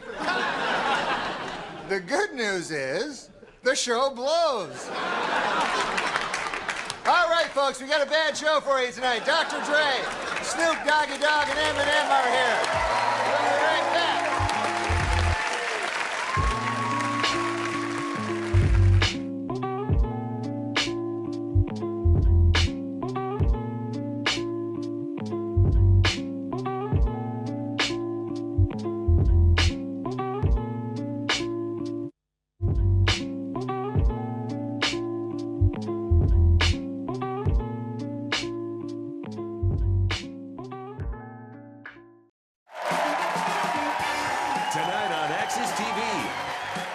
straight from New York City. It's Gotham Comedy Live. Get ready to laugh with Chad Zumock, Michelle Bowen, Alexis Guerreros, Chuck Nice, and your host, Norm Macdonald. Thank you. Thank you. And welcome. You gotta fucking be exhausted. But welcome to Gotham Comedy Live. This is a show like other shows, except you can be dirty. That's what a guy told me. So fuck that shit, because that's my favorite sentence. 2/3 of it's very dirty, and the other one is not. But you go, fuck that shit. That's why I talk about politics and stuff. People, what do you think of that? Fuck that shit. And then people think I have an opinion, but I don't really. But a guy was just telling me, hey, listen, Bill Cosby, first of all, is my hero ever since I was a kid, because I always wanted to be like him, and I got his albums, tried to emulate him, but I didn't like his stand-up, but I like the way he was as a man. Because this was before they didn't say he was a rapist on the fucking liner notes of the albums, you know? As my buddy said, he said, the worst part about Cosby was he was a hypocrite. And I said, I don't think that was the worst part.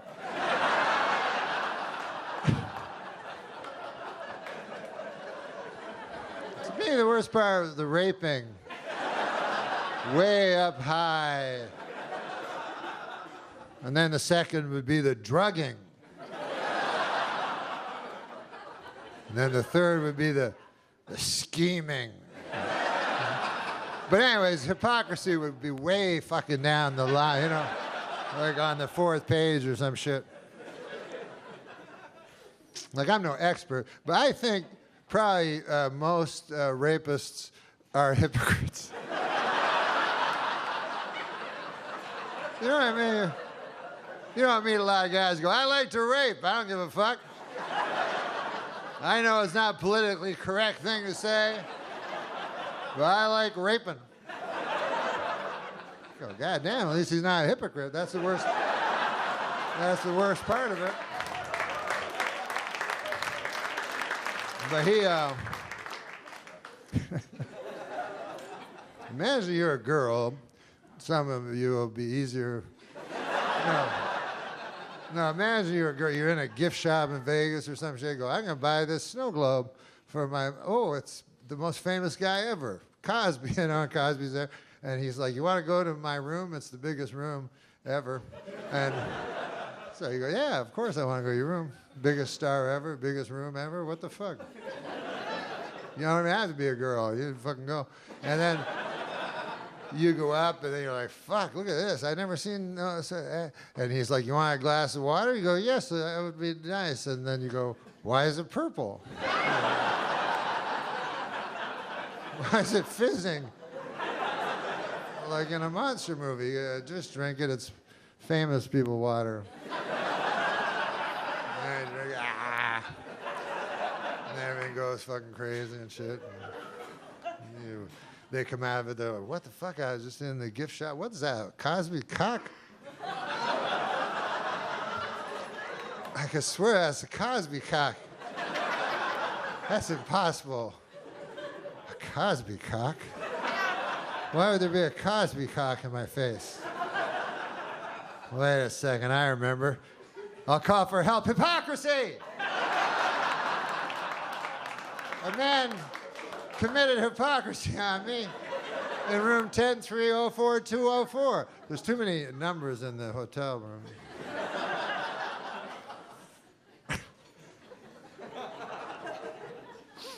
God damn. Cosby. But when you think about that show, people go hypocrite and shit. But in a way, when you think about the show he had a regular fucking life. But then what was his job? He looked in women's pussies and stuff. And you never saw it. They never showed you that part. So in a way, maybe he wasn't a hypocrite.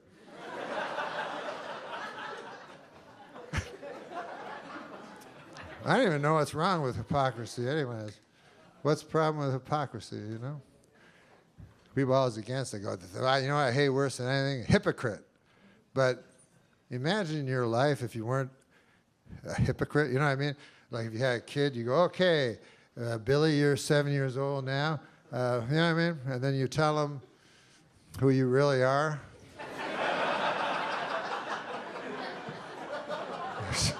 That's not a good idea. Now, sit down, Billy. I'm going to tell you some evil shit I did through most of my life that I've been keeping from you. So Cosby was a hypocrite. But it's like one of those little things. You know when people do like real bad things and then they add on a little thing? It happens a lot in crime and shit. Like I remember, I'm just swearing because I can. Like crime, fuck it, shit. But sometimes a guy will commit a heinous crime, then they'll add like some fucking, like I remember Richard Speck. You know, some of you are old enough to remember this guy. He busted into a house full of nurses, raped and killed 9 nurses. He was charged with 8 counts of rape, 8 counts of murder, 1 count of breaking and entering.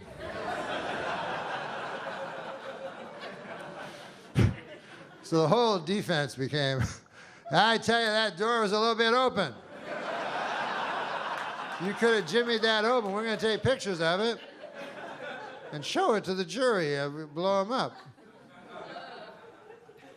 Then the judge is like, all right, fuck that one. Because judges are wise, like owls. So the judge knows he doesn't want the guy, 8 counts guilty, 8 counts guilty. And on the case of breaking and entering, innocent. And then he's like, hey, what did I tell you, everybody? Waving at people with his orange thing. Hey, a guy told me that, I don't know if you've heard this, Bruce Jenner is going to go back maybe to being a man. Yeah. Did you hear that? That's an odd thing. Because I remember him, of course, as a woman. So it's hard for me to picture what he'd even look like as a man. I remember, because I'm from Canada, so I remember he was in the 72 Olympics, and he won the decathlon, you know, which is the best athlete in the world, was a woman. And we didn't know at the time because he kept it a secret. But I remember they put the gold medal around his fucking big juicy tits.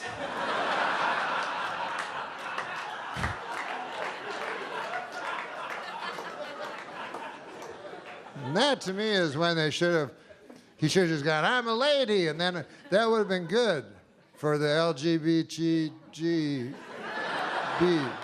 The community, you know, the community. I don't know if you've been over and seen them and shit, but it's a nice community.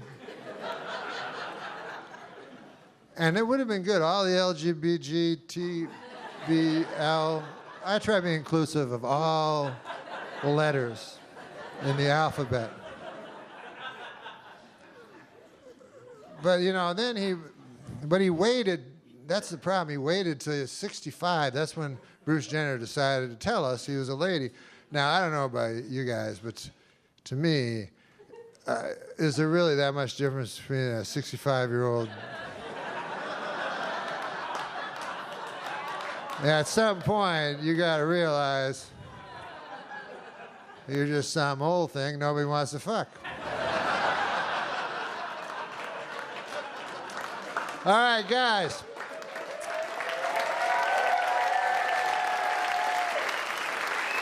Don't turn your TV.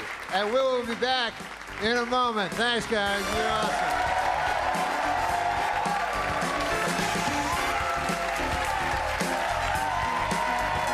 Live from the Gotham Comedy Club in New York City, Chad Zumach is taking the stage when we return. And stick around later for more with Norm Macdonald when he returns to the stage. Welcome back to Gotham Comedy Live. More great stand-up coming your way starting right now. Yeah. All right, folks, it's time to get the show underway. And there's first guest. He plays in his men's basketball league. This motherfucker averages 3 points a game. Now that's an unusual credit, but there you have it. He's an unusual fucking guy. His name is Chad Zumach. Give him a hand, everybody. Give him a hand right here.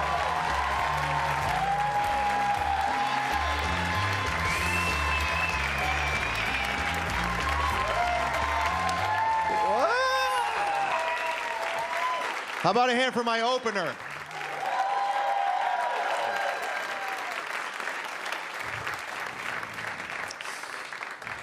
Now it's time for a celebrity.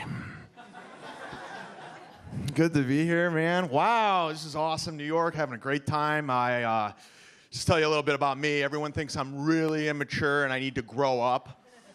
And I still feel like a little kid. Not much changes if you think about it. Like when I was a kid, I was afraid of cooties and the boogeyman. Now that I'm older, I'm afraid of herpes and the police. Same thing, you know. I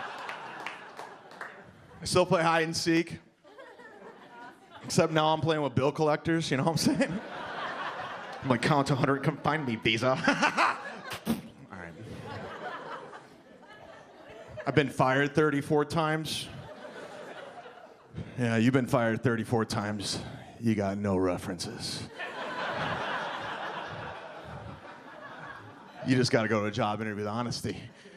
You ever do that? You ever go to a job interview just been honest? I've done it. I went to a job interview and I was like, just want to let you know, I've been fired 34 times. And the guy's like, well, why would we hire you? And I was like, because I like to look at it like I've been hired 34 times. You know what I'm saying? I'm a fantastic hire. I get hired all the time. Let's go. I want to push some Pumas here at Lady Foot Locker. I'm a team leader. Blah, blah, blah. I hate when people try to tell you what you should do with your life. I got a buddy named Mike. He's always like, hey, Chad, you got a good personality. You should go into sales. I'm always like, hey, Mike, you're really good telling people what to do. You should be a Jehovah's Witness. You know what I'm saying? We got some Jehovah's Witnesses here. I want in. Sign me up. These holidays are expensive. You know what I'm saying? I'm on a budget. I'm saving my money. I'm frugal. I'll go to a strip club. I'll make it rain with Dunkin' Donuts punch cards. That's how I roll. You know what I'm saying? Ain't trying to move to Miami or the San Francisco Bay because I'm balling in Cleveland making $35K. All right. I didn't want to do stand-up comedy. I wanted to go to the NBA. I still think I can do it. That's how delusional I am. If you still think you could go to the NBA at my age, you're a delusional moron, or you're trying to show off you have health insurance. Like, I play pickup basketball every day, and I try. Why? There's never going to be a situation where an NBA scout comes walking into the YMCA going, holy shit. What do we got here? No, not that 7-foot black guy who dunked on 3 people. I'm talking about the 5'9" white guy over there who's bent over hyperventilating and turned the ball over 23 times. Let's sign that guy up to the Mavericks to run point guard. That dream died. You ever had a dream that died? Mine died 3 weeks ago. I was on the hardwood. I don't know if you've been on the hardwood lately, but it's serious. I was guarding somebody, right? They pulled up on me, scored, and they looked me in the eye. I swear to God, they were like, suck it, bitch. I'm like, we're in a church league? I don't think that's an appropriate way to speak, Father. Classic joke writing. Thanks, Judy Carter.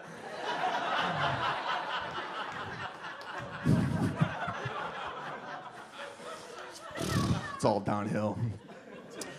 Had to quit drinking. It was getting weird. It was out of control. I was getting charged with DUIs. I was wearing sweater vests. It was out of control. It was weird.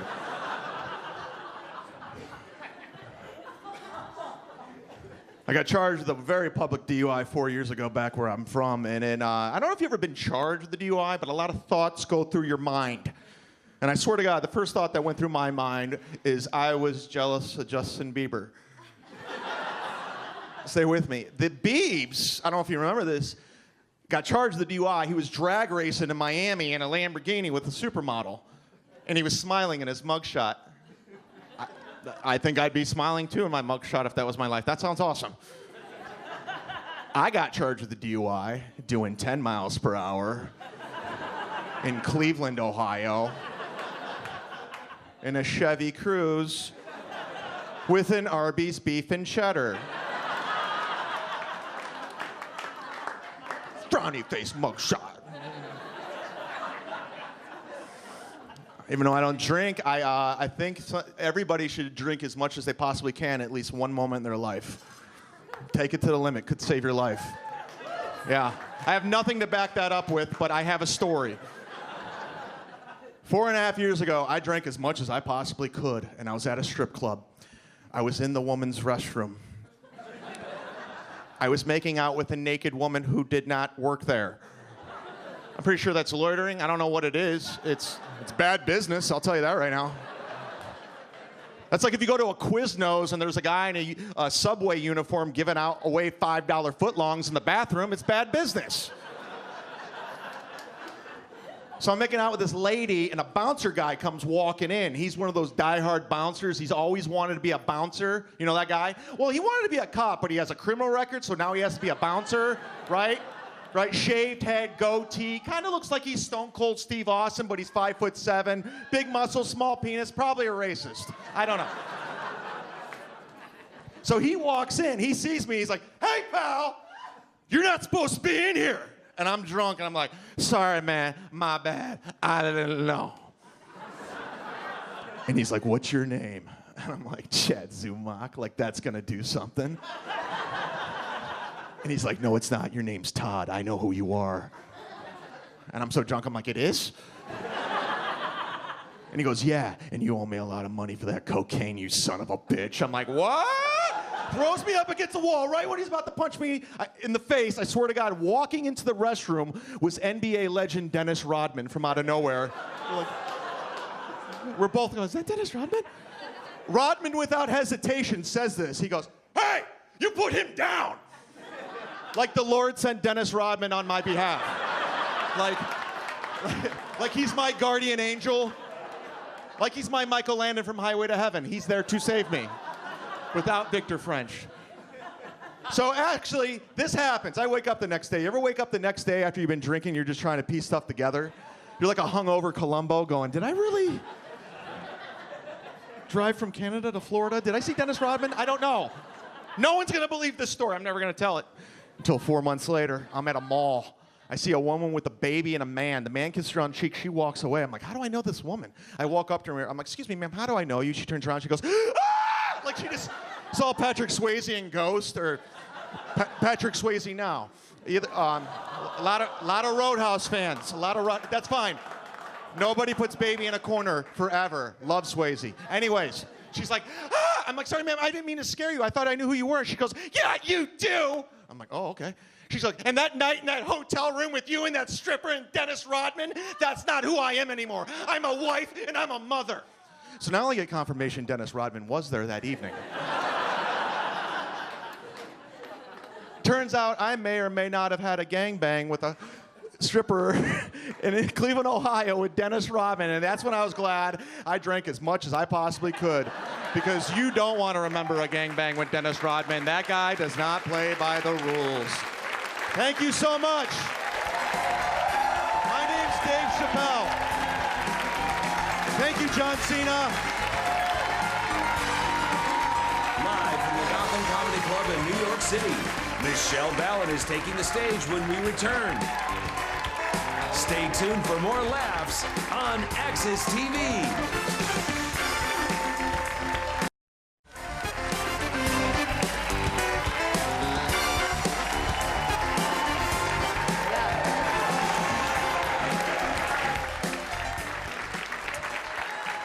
You know this next comic as a finalist a couple years ago on Last Comic Standing. Please welcome Michelle Ballin right over here.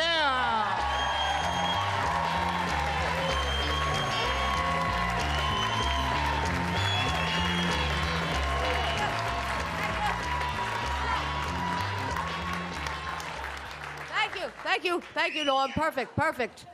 This is definitely not a position I enjoy. Thank you. How are you? Woo! Okay, I am so excited. I waited my whole life to be on Access TV. If this doesn't catapult me to stardom, I don't know what will. The hell with NBC. I'm on Access!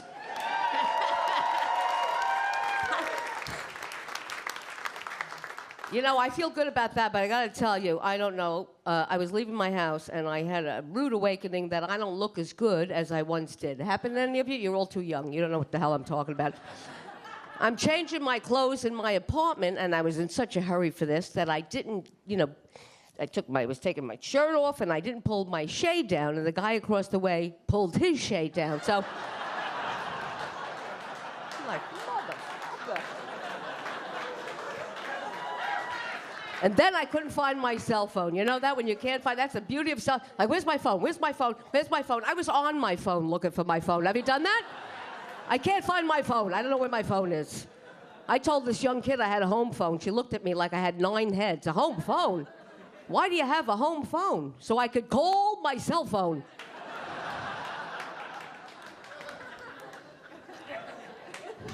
So I just got off a cruise ship because my career's out to sea.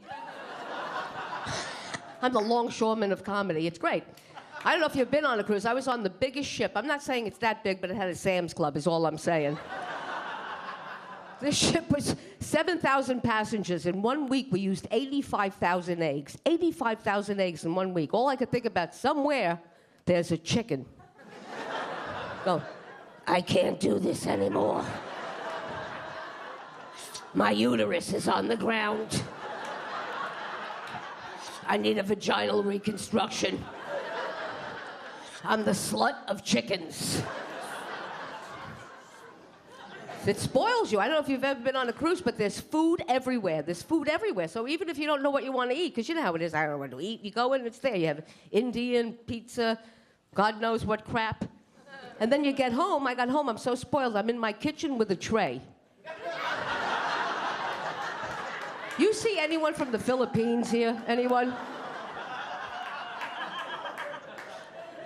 But you don't know what to eat, right? You have that thing, you get home, you're like, what do you want to eat? What do you want to go look at the refrigerator? You're like, oh, man. You close it, walk away, come back 5 minutes later, open it again. Like if somebody dropped a roast off when you weren't looking. I love it. I go to different islands. I went to Bermuda. That's a nice, very expensive, very expensive. I went out to eat. They said it was $37 for a chicken cutlet. $37 for a chicken cutlet. The woman goes, well, it's free range. I said, for $37, it had its own apartment. Then I went to this other island, you know, where they try to sell you drugs. So I get on the beach, and this guy's like, hey, you want weed? You want coke? You want, what do you want? I said, you have Lipitor? You have Lunesta? Because that's all I need. But I got to tell you, got to be careful now, right? With the mosquitoes, the Zika virus. It's always something. I got to be honest with you. I was in Puerto Rico. I was bit by a mosquito. But it turns out I don't have the Zika virus, but the mosquito has irritable bowel syndrome.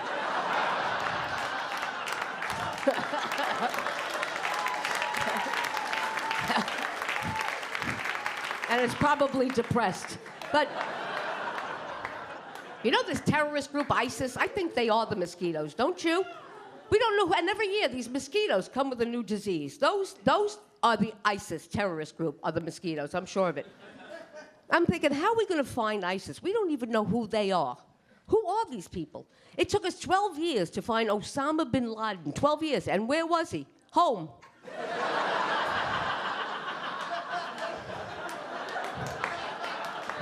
He was home.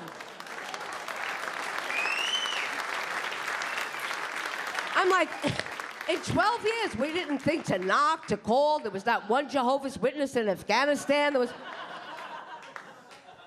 So crazy with this terror. Stop already. I hate when you wake up. You know, I live in New York. I hate when you wake up and they go, it's high alert. Don't you love it? High alert. I'm like, I can't be high and alert at the same...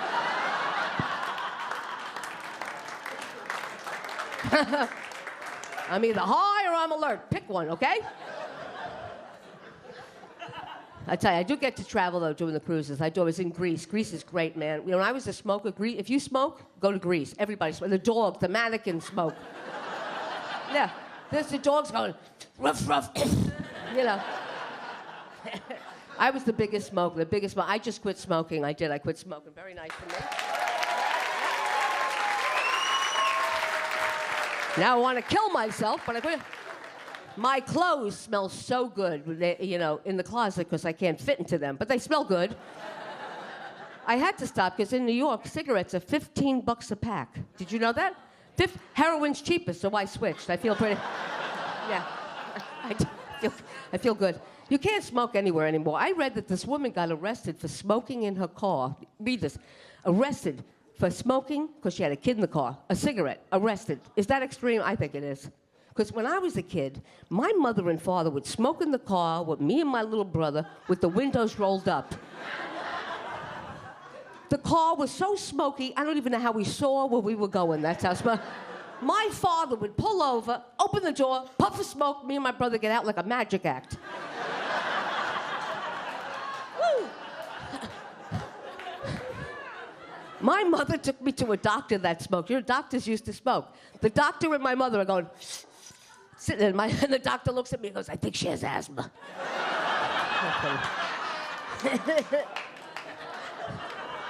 This world is nuts. Now they want to come out with a law that pregnant women can't go and have a drink.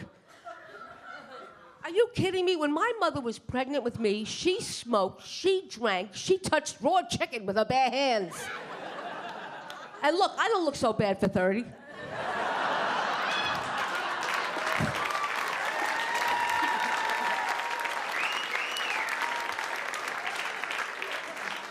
So crazy. Everything's changed. You go for coffee now, Starbucks, $97 a cup. What is there, crack in that coffee? I think there is. Ever see people in line at a Starbucks like this? Yeah, I need a latte. You know?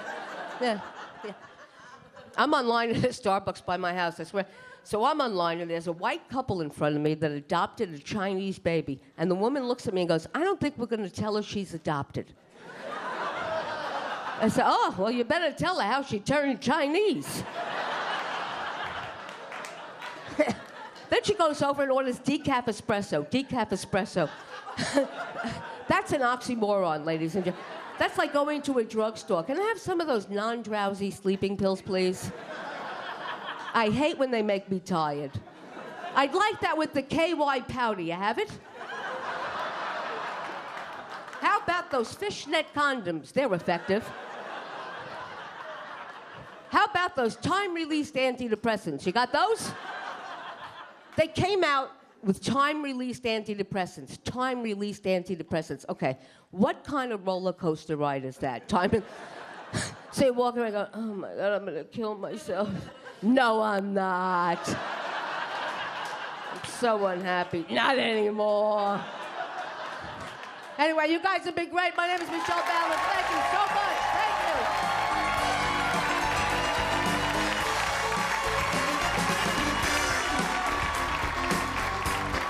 Live from the Gotham Comedy Club in New York City, Alexis Guerreros is taking the stage when we return. Stay tuned for more laughs on Axis TV.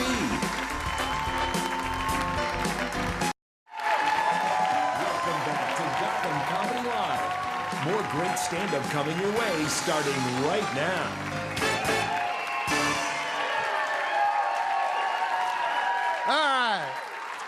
This next comedian you probably know as one of the Cooligans. They fucking do know you. Okay. I lost $20. He's a funny motherfucker. Here he is, Alexis Guerreros. Give him a hand, everybody.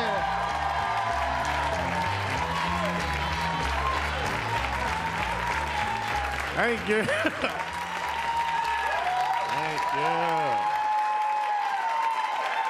Thank you. I know, some of you guys know me, but the rest of you are like, what the fuck is that guy, huh? Yeah. You guys look at me, you can't tell what I am. I have one of those faces. I know that because I get so many different things.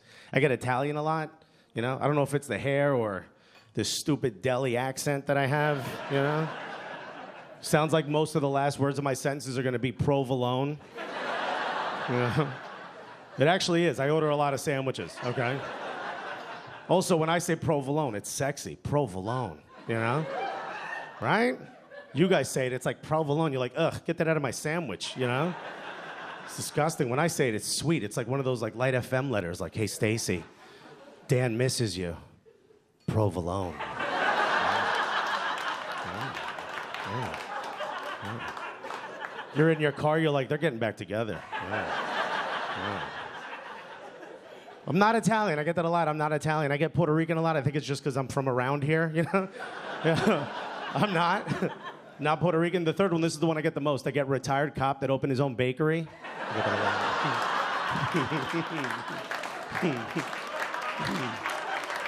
a lot. That claps like assholes, you guys. You guys hurt my heart. I'll tell you guys what I am. My mom is from Cuba. My dad is from Uruguay, which is in South America. Yeah. My wife, she's the Italian one. I said that once. I said I'm half Cuban, half Uruguayan, and I said my wife's Italian. As soon as I said my wife's Italian, some lady in the front row goes, ooh, exotic. I was like, did you hear what I said about myself, you know? And then I realized that lady was from Europe, so when I said my wife's Italian, she thought I meant Italy. I didn't. I meant New Jersey. Yeah. That's not exotic, okay? That's the least amount of exotic as you could be. That lady was so wrong. She pictured my wife somewhere in a gondola in Italy, like, quesadiche, you know? The reality, it's more like my wife at a bagel shop going, what the fuck you mean you ran out of everything bagels?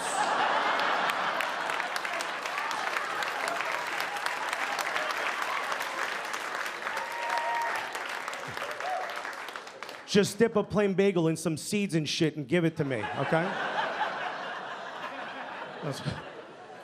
If you guys are wondering why I didn't change my voice when I was doing an impression of my wife, it's because that's how she speaks, okay? She's from New Jersey, okay? Her family's exactly what you think about when you think of like an Italian family from New Jersey. I didn't know this is what I was marrying into, okay? It's like marrying into a family of a bunch of extras from the show Sopranos that never heard the director yell, cut. I'm like, we're still doing this? This is awesome. Her uncles, I wish I was making this up, tons of cash in their pockets at all times. No one knows what they do for a living. They wear pinky rings, still. They say whatever they want at family events and no one says anything back because everyone's so scared of them. We'll be at a family event, back of the room, you hear our uncles yell, when the fuck is this over, huh? So fucking boring already. I'd be like, guys, we're at a funeral. Could you keep it down? Is it possible? Just a little bit lower. It's a dead body in the front of the room, you know? And I think you had something to do with it, actually. That body's got pinky ring marks all over his neck. The hell, did it owe you money, you know?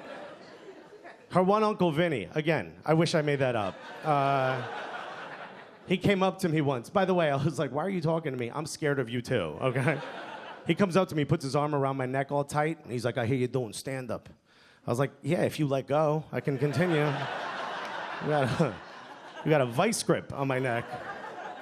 Like I own a horse or something, you know? He's like, I'm coming to see you perform. I was like, why did that sound like a threat?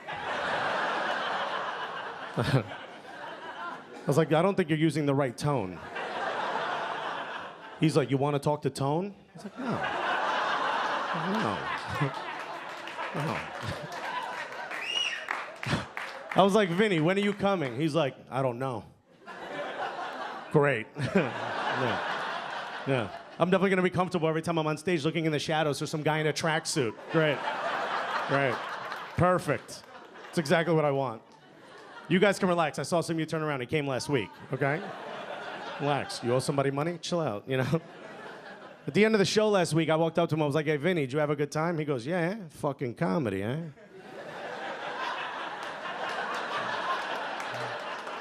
That's all he said.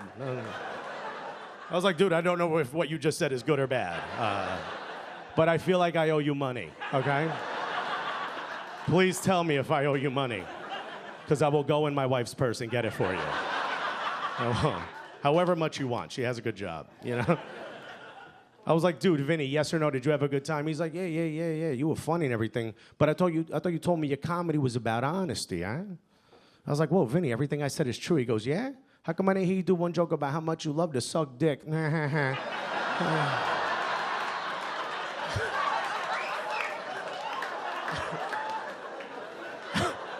was like, Vinny, I'm married to your niece. Yeah. Can't I just give you money? Seriously? Wouldn't that be easier? My wife is nothing like her family. She's a good person, you know? She really is. She's a nurse. Do we have any nurses in the room? Yeah? Couple back there. They're drinking heavily. I get it, you know? It's a tough gig. I don't know why. I told my friend I was marrying a nurse, and they were like, whoa, you're marrying one of those sexy nurses, huh? One of those real sexy nurses? I was like, actually, I'm marrying a woman, not a Halloween costume. Yeah. Yeah. Yeah. Also, there's nothing sexy about being married to a nurse. There is nothing sexy about it. People think it's like being married to some sex kitten. Like my wife comes home and I'm like, hey, babe, how's your day? And she's like, don't worry about me. Let me give you a sponge bath. It's not what it's like at all. It's not like that at all. It's more like being married to a war vet. She comes home, I'm like, hey, babe, how's your day? She's like, I don't want to talk about it. There was blood and Filipinos everywhere. Okay. So, whiskey waiting for you on the table, Colonel. You can't even dirty talk a nurse. You can't. They've seen too much. They really will. My wife will say shit that happened at work. She's like, I pumped a man's heart with my bare hands. I'm like, oh, did you wash him? You know? Oh. I have nothing to relate that to. What am I going to say? Like, oh, I tried to get a straw in a Capri Sun the other day. So you got red everywhere, right? You can't be sexy to a nurse. I tried the hardest I could the other night. I was laying in bed because my stomach hurt. She came over. She covered me with a blanket. She grabbed my face all soft. I was like, look at you. Your sexy-ass bedside manner. You're my sexy little nurse. I was like, no. You know what you are? You're my dirty little nurse. I was like, wait. You know what you are? You're my little wet nurse. Yeah. She looked at me and she's like, I don't think you used that last one correctly. She's like, I don't think you know what a wet nurse is. She looked at me and she goes, Alexis, a wet nurse is someone who's hired to breastfeed. Yeah, I knew what it was.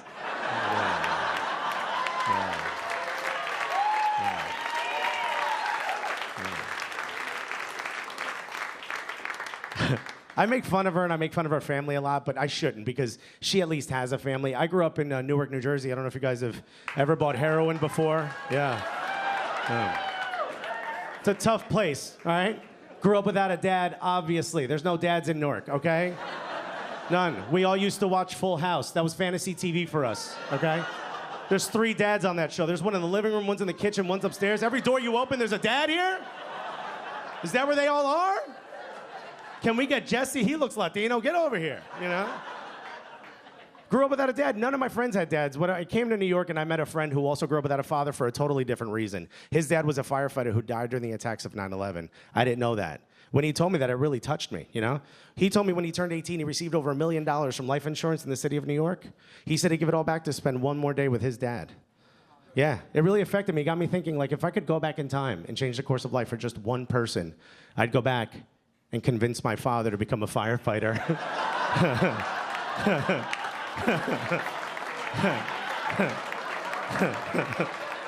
Yeah, if you think that's mean, it's because you don't know my dad. He's a real piece of shit, okay?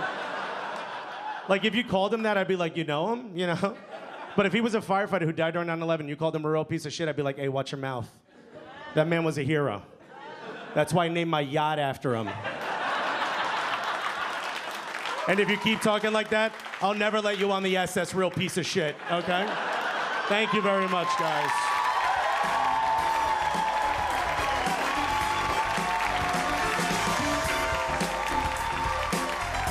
Live from the Gotham Comedy Club in New York City, Chuck Nice is taking the stage when we return. Stay tuned for more laughs on Axis TV. Welcome back to Gotham Comedy Live.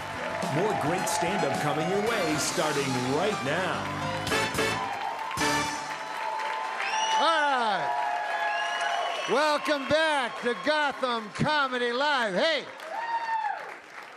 we got a treat for you now. This next guy, you've seen him all over the TV. You're going to love him.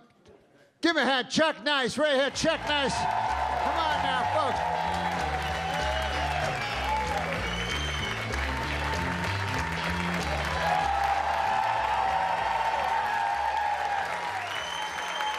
Thank you. Thank you for your unsolicited love and admiration. Thank you. Yeah. Oh, man, I'm feeling good. I am feeling good. I'm doing some things differently in my life. I did that. I fucking did that.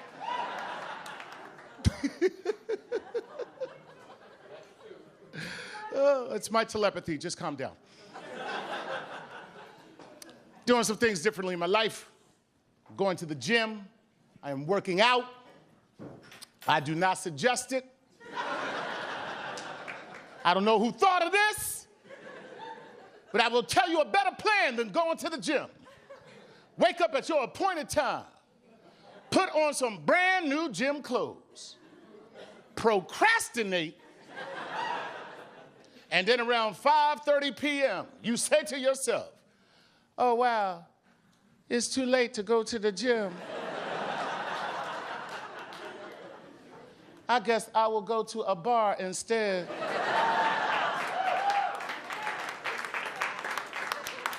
Where people will look at me and say, he earned that drink. Clearly, he has just come from the gym.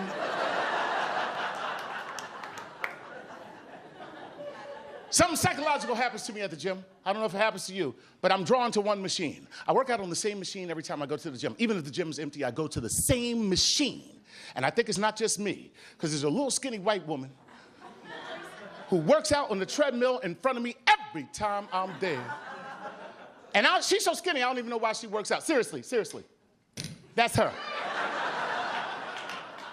But every time I'm at the gym, she is just working. And it pisses me off. Because I hate going to the gym. I hate working out. So I gotta play games with myself so I can stay engaged in my workout. So I make pretend I'm chasing her.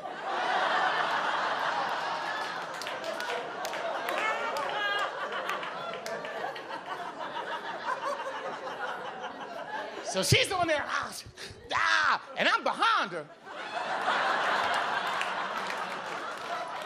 But I get a little too into my game, and I forget my surroundings, and I'm just like, I'm gonna get you, white bitch!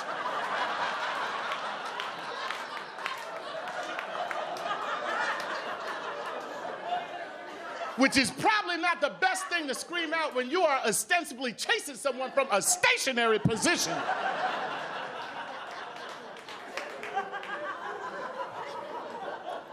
But she turns around, she sees me, that excites her. She's just like, ah! Ah! Now, of course, that excites me, and I'm like, I'm gonna get you, bitch, yeah! And that's when things got crazy, because I turned around and there was a cop on the treadmill chasing me.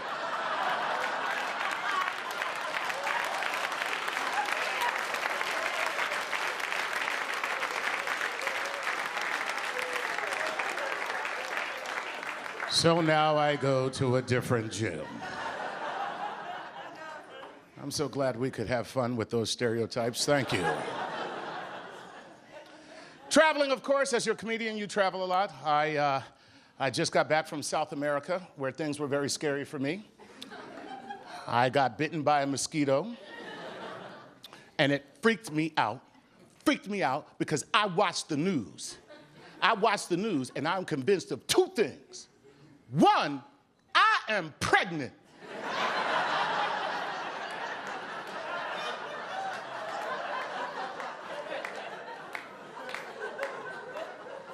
Two, my baby is in trouble. Somebody gotta help my baby.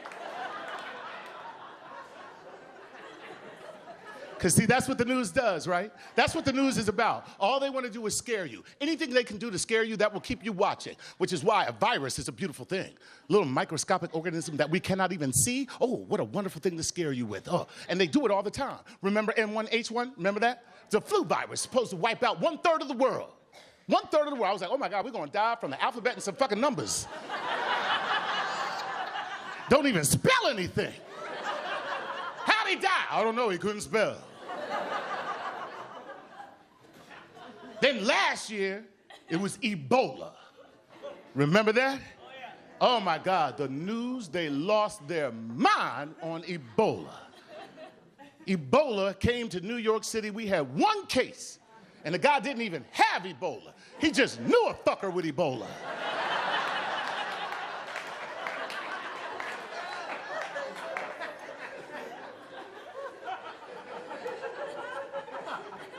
And the news went crazy. They're just like, Ebola. It's here on the Upper East Side. Ebola. It's coming to get ya. Ebola. It's from Africa.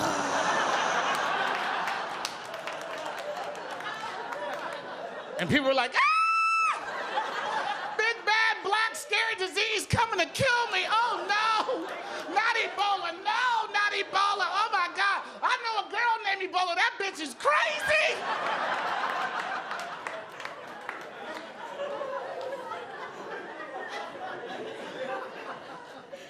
And they almost got me.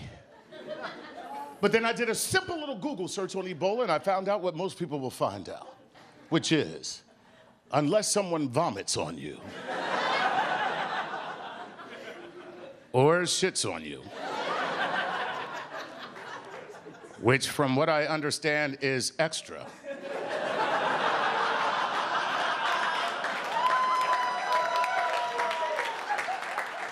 Oh, thank God for you perverts. I thought I was going to be hung out to dry on that joke, but you perverts jumped right in there and saved me. But the point is, you're not getting Ebola. That's all there is to it. You're not going to get it. And once I found that out, Ebola became my favorite disease. I fell in love with Ebola because it got me seats on the subway. Some of y'all know where I'm going. And it worked, believe me, very effective virus. It worked. I get on at 5 o'clock, you know, the doors close behind you, you can barely move. You're like, oh my God, look at this. I can't believe this is my life. I can't believe this at all. Oh God, this is awful. And then it dawned on me, Ebola. And that's when I would do it.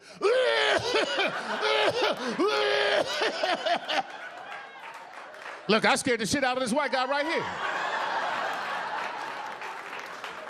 But it worked, and the people would look at me just like that, with shock and horror. And that's when I would say it. Oh my God, I am so sorry.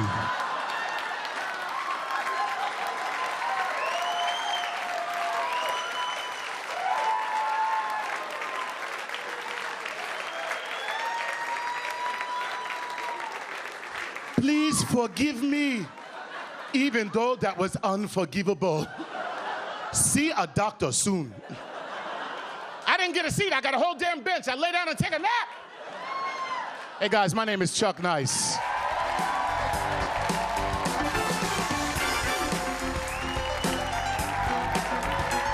Live from the Gotham Comedy Club in New York City, Norm Macdonald is taking the stage when we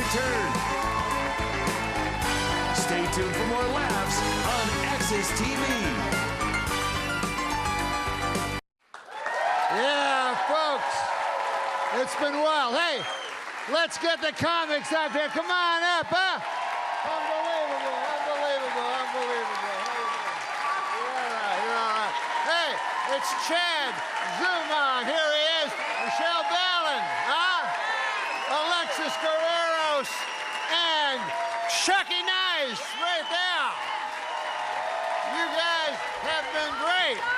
Thank you very much. And keep coming to Gotham.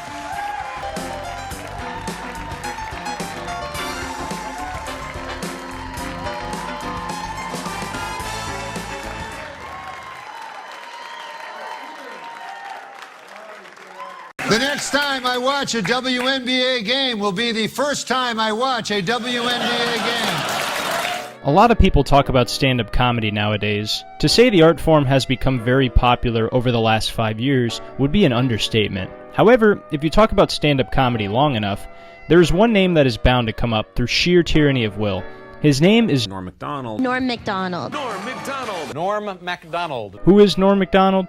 Some people describe him as the most unique comedic voice of all time, but if you ask Norm to talk about himself, he'd adamantly proclaim he's just an old chunk of coal. By the end of this video, you will know exactly who Norm Macdonald is, where he came from, some of the amazing work he's done, and what makes his style of comedy so unique. This is Norm Macdonald, the greatest comedian to ever live.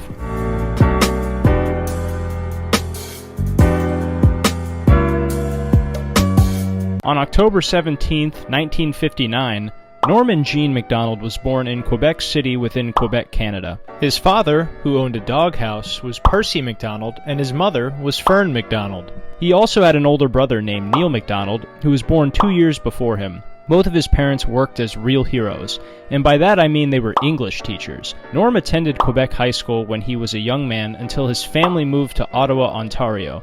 It was at this time he transferred to Gloucester High School. Norm has claimed that he dropped out of high school at 16 years old, but he actually graduated 2 years early based on his extreme intellect and cognitive aptitude. It is confirmed that after attending high school, Norm went on to study philosophy and mathematics at Carleton University for a bit until he decided to drop out. What a gyp that turned out to be. Norm also attended Algonquin's College, with the core focus being journalism and television broadcasting, similar to his brother Neil. Around this time, Norm had done several different manual labor jobs in this time at Algonquin. In 1985, Norm decided to try stand-up comedy for the very first time at Yuck Yuck's Comedy Club in Ottawa. You ever played the lotteries? Yeah. Man, I never played them. But you ever get a lottery ticket, somebody give it to you as a gift, like for Christmas or something? I always thought that was the weirdest gift to give somebody, a lottery ticket, you know? So here you go. Nothing. That's nothing at all there. From me to you, a worthless hunk of cardboard. Unfortunately for Norm, he didn't feel great about his first time on stage, so much so that he actually ran out of the club and said he would never do stand-up ever again.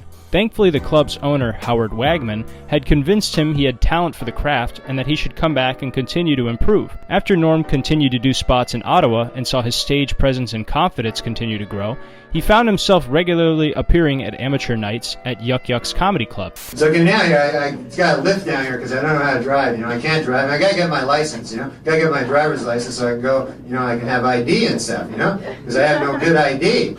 All my ID stinks. You need a driver's license for ID, you know, or something, a credit card or something, you know. You ever try to cash a check with that little card that comes with the wallet? They just look at you, you know. Some of Norm's comedic influences include Bob Newhart, Sam Kinison, Rodney Dangerfield, and many more. He quickly became a local favorite because of his keen observations and his incredibly dry, sarcastic delivery. Within 6 months, he was granted the opportunity to perform at Just for Laughs Comedy Festival in 1986, located in Montreal, Quebec. Norm did so well that he was immediately contacted by the Fortune 500 company Mangrade. 100% cast iron. I'm just kidding. Norm did so well he started to catch fire and found himself gaining publicity from the Montreal Gazette, where he was considered as one of the country's hottest comics. Eventually, as Norm continued to grow and develop as a comedian, he received an opportunity to perform as a contestant on the show Star Search. I smoked ever since I was a kid, so it's kind of tough for me, you know. I remember once I was 8 years old, little kid, behind my garage, sneaking a cigarette back there, and my dad caught me. He hauled me in. I thought I was in for the strapping of my life, you know? What he did is he pulled out a big cigar. Must have been half the size of my arm, this giant cigar. Stuck it in my mouth, lit it up, made me smoke it all the way through, right to the end. That's when I started smoking cigars real heavy. And more notably, he made his late-night debut on Late Night with David Letterman. You seen these new sports on the TV where they'll try to combine two sports together and make up a new sport?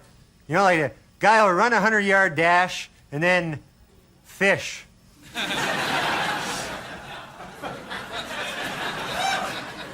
David Letterman instantly took a liking to Norm and went on the record saying if we could have, we would have had Norm on every week. David Letterman has gone on the record many times as well talking about Norm Macdonald and saying nothing short of exceptional things about him. I love Norm, and my guess is, what I know of Norm is that he may not be working hard. No. But what he has is the same result as somebody who's worked hard. Yes, yeah. Which is, again, enviable, admirable, but God, he makes me laugh. Letterman had also gone on to say how intelligent Norm was and how he was always the smartest guy in the room pretending to be the dumbest. However, along with these great opportunities for Norm, struck tragedy for the Macdonald family, because on October 29, 1990, Norm's father, Percy Macdonald, courageously waged a battle against heart disease that resulted in a draw. As sad as this news was for Norm, in 1992, he had to soldier on because he became a writer for the one and only season of The Dennis Miller Show. And after that, he was hired to be a writer for Roseanne Barr's show, Roseanne. He wrote for the show during the 1992 and 1993 season, and he eventually left the show to take part in one of Norm's most iconic roles in all of show business. It is undoubtedly one of the highlights of his comedic career. Too bad that you had to get caught. That's not like you to lose face. After many years of hard work and honing his craft of stand-up comedy, in 1993, Norm Macdonald joined the cast at NBC's Saturday Night Live, where he went on to do legendary impressions of Larry King, Burt Reynolds, David Letterman, Bob Dole, and many more. Then the following year, during the 20th season of SNL, Norm became the anchor on the satire news segment known as Weekend Update. Norm really stood out in this role because his style of humor was incredibly unpredictable, and it seemed as if there was no line he was not willing to cross. It didn't matter what the topic was either. Ellen DeGeneres being gay, prison, the Clintons. If Norm saw something funny within the topic, he would go right for the throat and he would not hold back. As mentioned earlier, Norm always had a dry and deadpan delivery within his stand-up comedy act, and there was absolutely no shortage of that in his time on Weekend Update. Here we see the president and the first bitch. Jonathan Schmitz, the Jenny Jones guest who killed his secret gay admirer because of his fear and hatred of homosexuality, has been sentenced to 25 years in prison. Well, I guess that plan backfired, huh? And now it's time for Weekend Update's movie reviews. This week I saw Interview with the Vampire, and here's my review. Not gay enough. To say that Norm took pride and basked in a joke not being received well by the audience would be an understatement. In fact, in some instances, it almost appeared that when the audience didn't like a joke, Norm enjoyed it even more than if they had all laughed in the first place. O.J. Simpson's new fitness video was released this week, and hitting the shelves next week, Simpson's newest video, Dorf on Stalking.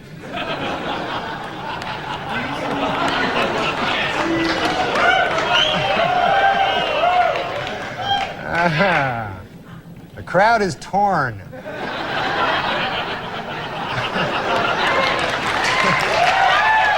If there's one word that could be used to describe Norm Macdonald on Weekend Update, I believe the most appropriate word would be fearless. Now, controversy was certainly Norm's cup of tea, but there was a string of controversial jokes that led to Norm being in hot water with Saturday Night Live management. The O.J. Simpson jokes. Norm did not shy away from jokes at the expense of alleged murderer O.J. Simpson, and it got so out of hand that Norm was supposedly told by Don Ohlmeyer, who was a friend of O.J. Simpson, to cool it with the O.J. Simpson jokes. As you can probably predict, Norm took this request and did what he does best. Well, it is finally official. Murder is legal in the state of California.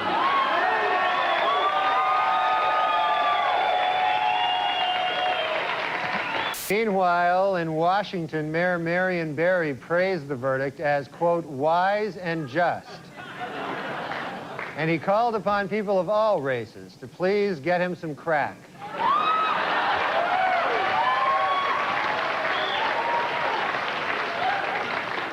It's hotly contested why Norm was fired from Saturday Night Live, but it is reasonable to assume that Don Ohlmeyer's frustration with Norm led to his firing from Weekend Update in 1997. I mean, this guy was a real jerk. However, when Norm was fired, the reason he was given was because of low ratings and for the fact that Norm, in their eyes, just simply wasn't funny enough. Norm Macdonald went on David Letterman's show and discussed this firing, and David Letterman was very vocal about how unfunny SNL had become over the years.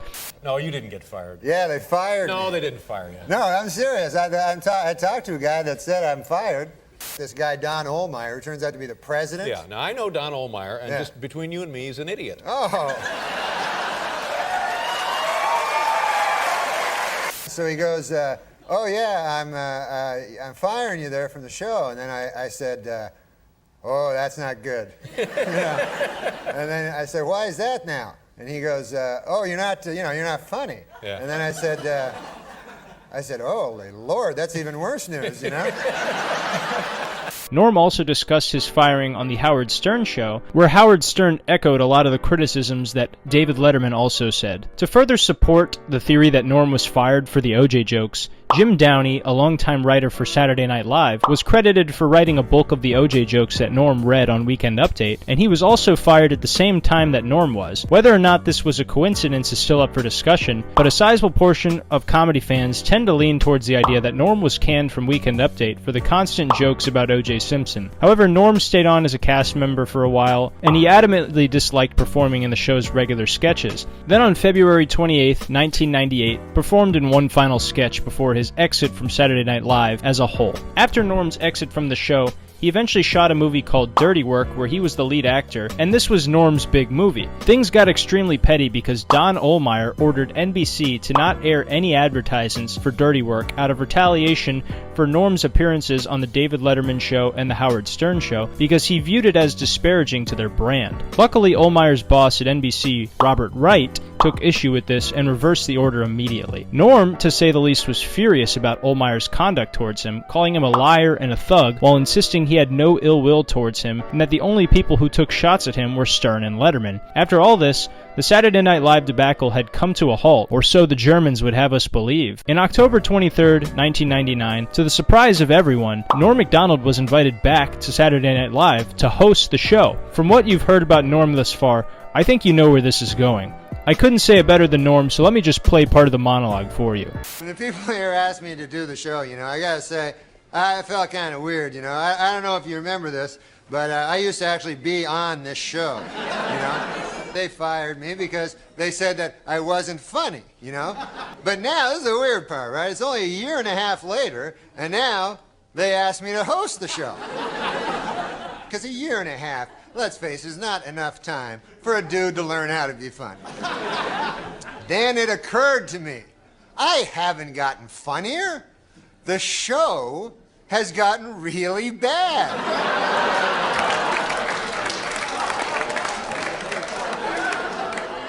So yeah, I'm funny compared to, well, you'll see later.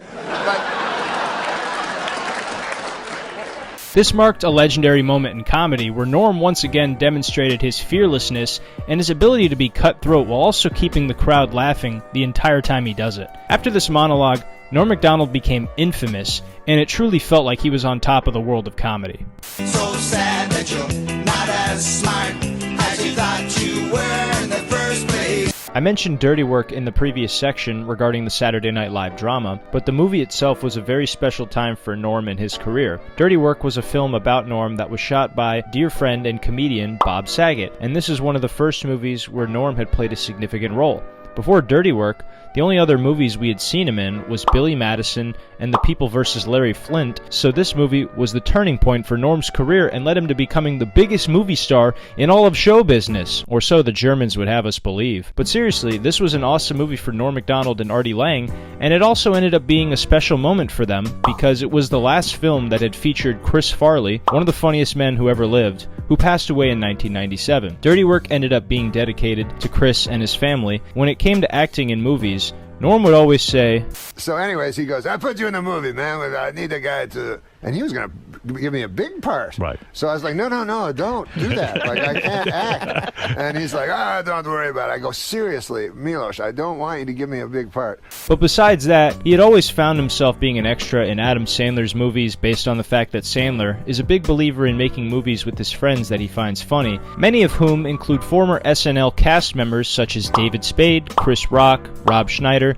and not to mention Norm himself. Then in 1999, Norm starred in his very own sitcom, The Norm Show, also known as Norm, for 3 seasons. The show featured Artie Lang, Laurie Metcalf, and Ian Gomez. The Norm Show also featured Norm Macdonald, where he played Norm. But I had a TV show once, Norm. I played Norm.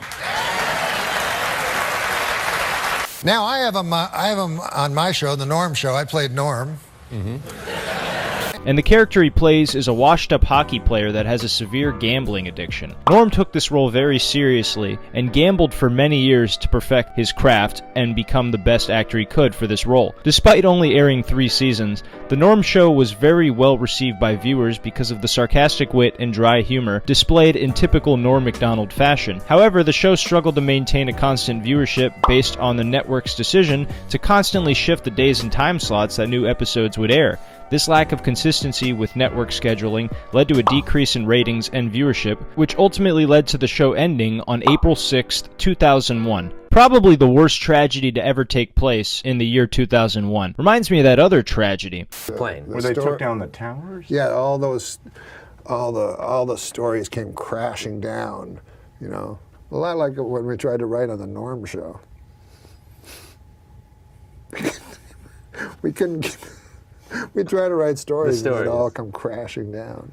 Despite the loss of his sitcom Norm in 2011, where he played Norm, he found his way back on TV for the sports show with Norm Macdonald. This show was absolutely wild in the greatest possible way. Norm used this show as a way to bring his irreverent style of comedy into the wide world of sports. If you think any of the clips I've showed you so far are out of pocket, this show was a sledgehammer of exactly that type of humor. Hey, WNBA, I got an idea that'll sell some tickets. Shirts and skins. President Obama is a phenomenal player at basketball for a president of the United States. But I think he's just mediocre for a black guy. Hey, what about bringing in Jackie Robinson? Only team with a black guy on it. That's not cheating?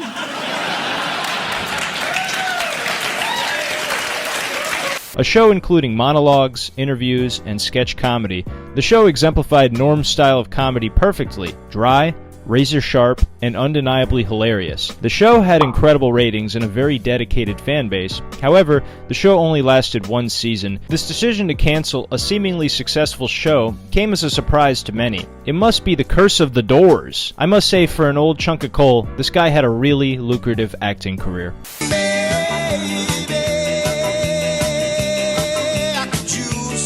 Norm Macdonald has 3 comedy specials: Me Doing Stand-Up, Hitler's Dog, Gossip and Trickery, and Nothing Special. Before we discuss the comedy specials, I'd like to take a brief moment, as all moments are I suppose, and I want to talk about Norm's stand-up comedy style. I'll start off by reading Louis C.K.'s description of Norm Macdonald's comedy. I first saw Norm Macdonald on stage in 1988.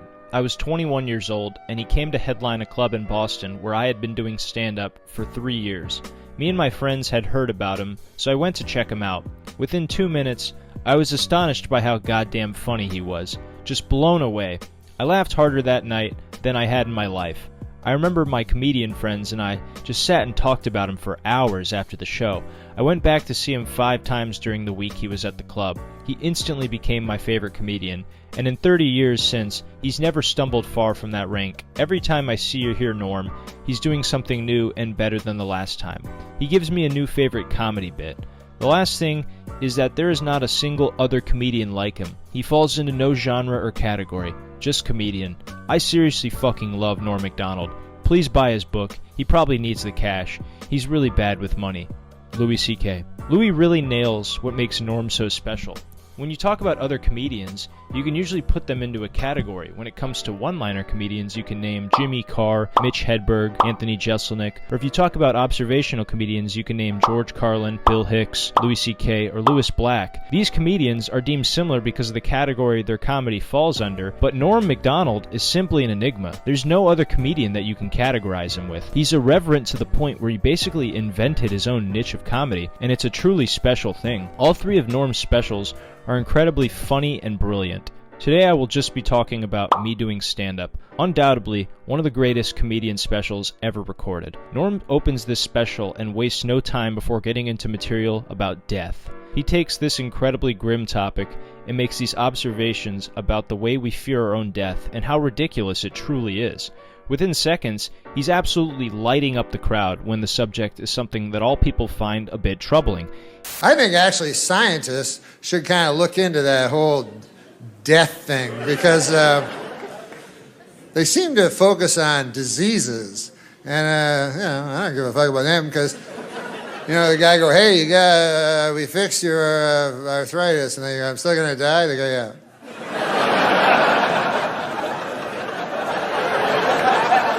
He then goes on to joke about cancer. But I'm pretty sure if the cancer dies, if you die, the cancer also dies at exactly the same time. So that, to me, is not a loss, that's a draw. That's a, you know what I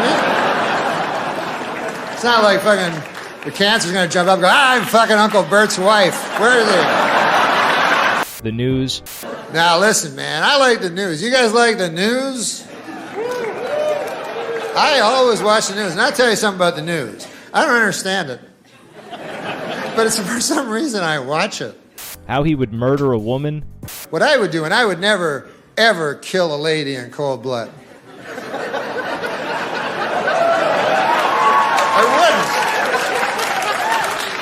wouldn't. I know I say that now. I don't really know. I can't predict the future, but I don't believe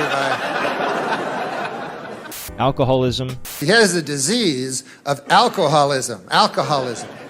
And he came to me, and he told me, and I like to look, I'm the kind of guy who likes to look at the bright side of things, So I told him, I said, Richie, it's true that you have a disease and everything, but I think you got the best one.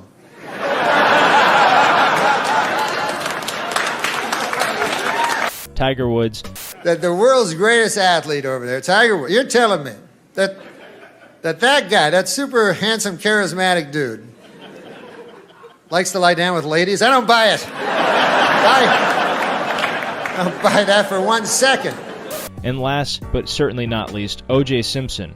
As much as I was indignant about his acquittal, I'm equally indignant about his going to prison for stealing his fucking own shirts. I don't think that's fair.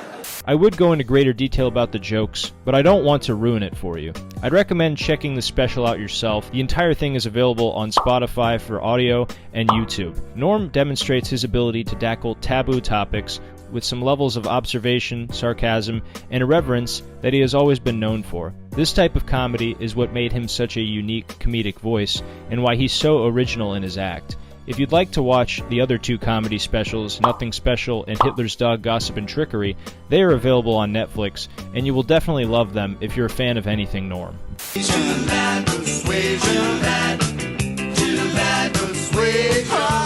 We took a dive on Norm's unique style of stand-up comedy. However, when getting a better understanding of Norm's sense of humor, that's only one piece of the puzzle. Another thing that makes Norm Macdonald such an enigma is the way he acted around other people. There are some hilarious stories about Norm Macdonald that will give you an insight as to what makes him laugh and how he thinks. One of my favorite stories is a story of Norm Macdonald trolling some young comedians who were opening for him. Listen to this. And so Norm was headlining, and I think there were 3 or 4 comics who were doing 5, maybe 8-minute sets.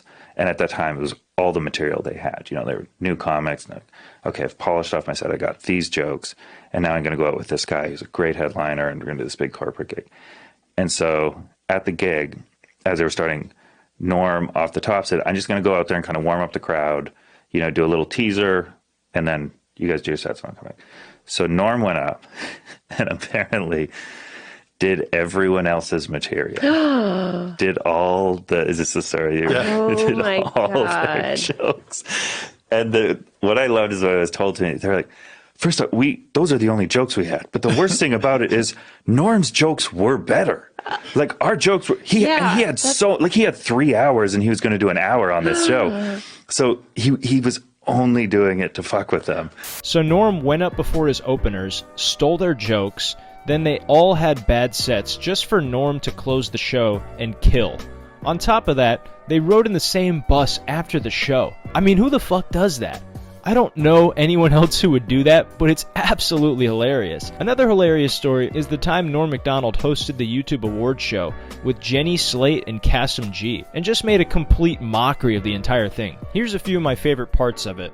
Joining us in the show before the show living room is host of Norm Macdonald Live on YouTube, the wonderful Norm Macdonald. Yes, and Jenny, all the stars are here. Do you want a microphone, Norm? Yes.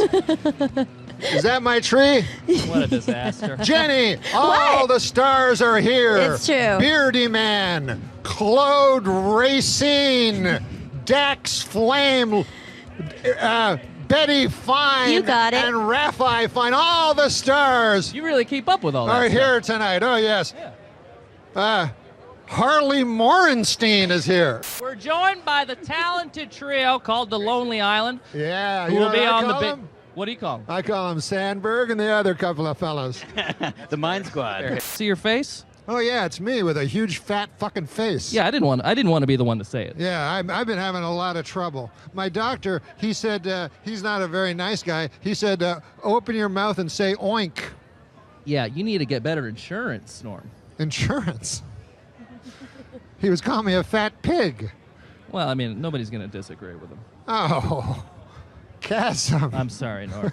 I've got an acid tongue. You do. You're an acid-tongued Arab. Talk to him. Talk to him right now. Talk to Barf. Listen, Barfy Man 362. right. No, you cannot rape my mother with a knife. It's the biggest show in YouTube history, and Norm Macdonald shows up in a hoodie and sweatpants in the California heat and just starts going for the head right away.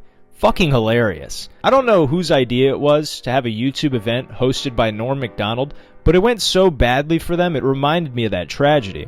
Hey, for the 9th consecutive year, Nick, JetBlue Airlines ranked first for satisfaction among all North American airlines. But you know what ranked least in satisfaction? 9/11 Airlines. What a terrible name for an airline. It reminds me of that tragedy. Oh, 9/11. Yeah, don't laugh at 9/11 again. One of the funniest stories about Norm Macdonald is the story Jim Brewer tells when he was touring with Norm and they did a clean comedy show in Iowa. If you don't know what I'm talking about, then holy shit, are you in for a treat.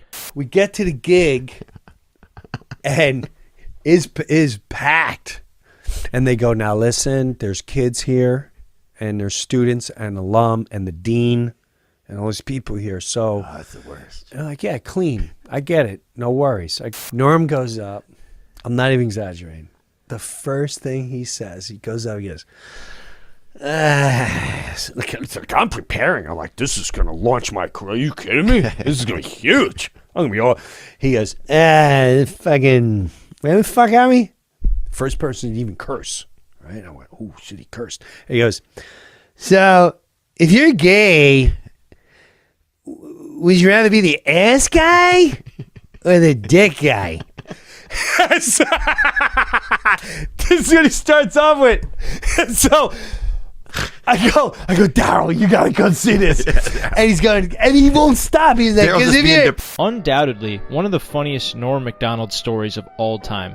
This is yet another display of Norm's fearlessness, and the fact that he can just lean into an embarrassing moment with such pride that would tear apart 99% of other people. Patrice O'Neal would be proud. How about the time Norm Macdonald did the roast for Bob Saget and told inoffensive jokes from an old school joke book? Norm was told by the producers on Comedy Central that he should try and be as shocking as possible and that there were no lines. So Norm, being a master of misdirection, goes up and does this. And Cloris Leachman is here. Cloris?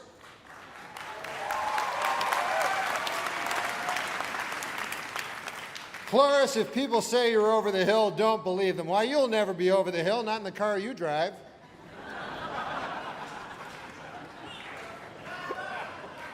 Susie Essman, of course, is famous for being a vegetarian. Hey, she may be a vegetarian, but she's still full of baloney in my book.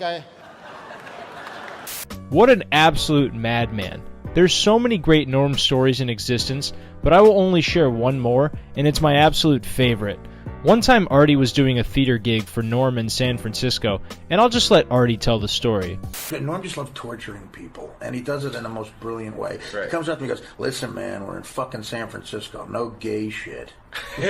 And I go, all right. Well, if I played San Francisco before. He goes, nah, that's like you're at a club. There's a fucking theater, man. There's critics out there. Don't fuck me, man. No gay shit. And I go, all right, fine. So I go, 20 minutes, and I have 4 seconds at that point in my life without gays. So I get through the 20 minutes. I introduce Norm.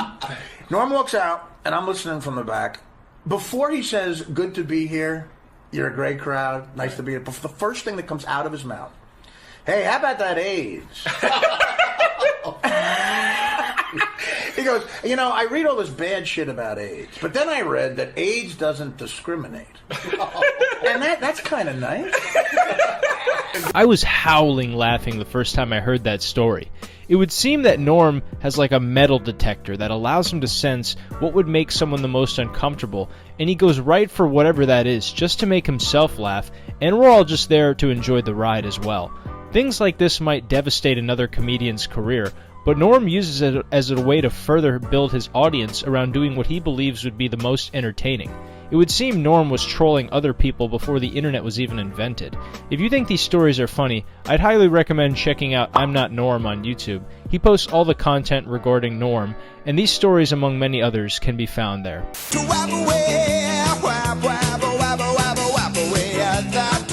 Picture this. You've seen all Norm's content on TV, and you want more. You are foaming at the mouth looking for more. What if I told you there's a podcast that features Norm Macdonald and his Holocaust-denying sidekick, Adam Egget?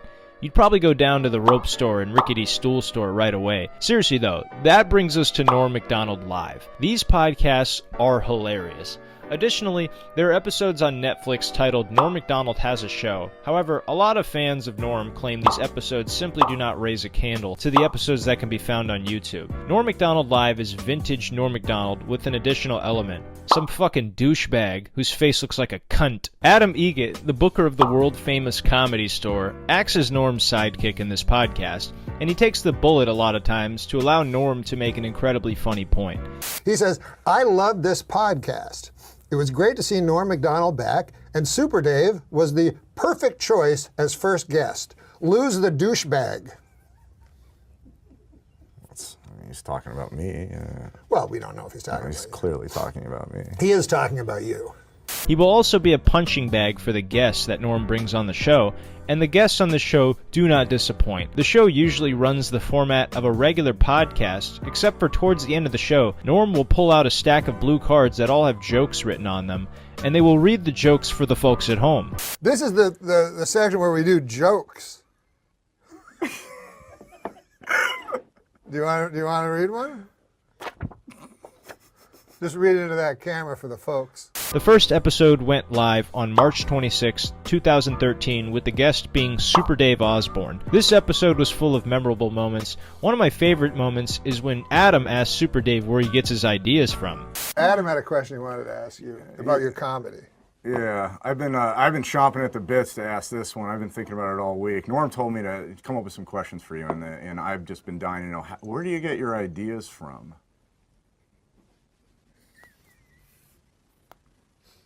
Well, I mean... This is a recurring bit from the Norm Macdonald Live episodes, and it's hilarious every single time. The context here is one time Norm was on Tom Green's show, and this dude asked Norm where he gets his ideas from, and Norm was simply dumbfounded by the retarded nature of that question. Where do you get your material, your comic material? Is it through your magazine? or real life situations that's happened? That's an excellent question. It is. It's a good one. It's almost like what inspired you to ask that question, sir? Well, you know, I kind of think myself as being a comic as well. If you need some material, I can give you some right now. I imagine there's several clips of Norm being asked this, but the Tom Green interview is the one that stuck out to me the most. As a result, Norm finds humor in this question, so now he tortures every one of his guests by feeding Adam this question and having him ask it to them. Yeah, I've been dying to know, where do you get your ideas from? Norm yeah, made you me know ask what to do. that. That's a good No, I really, I've been watching you for years, and I've always been really curious. Where do you get your ideas from?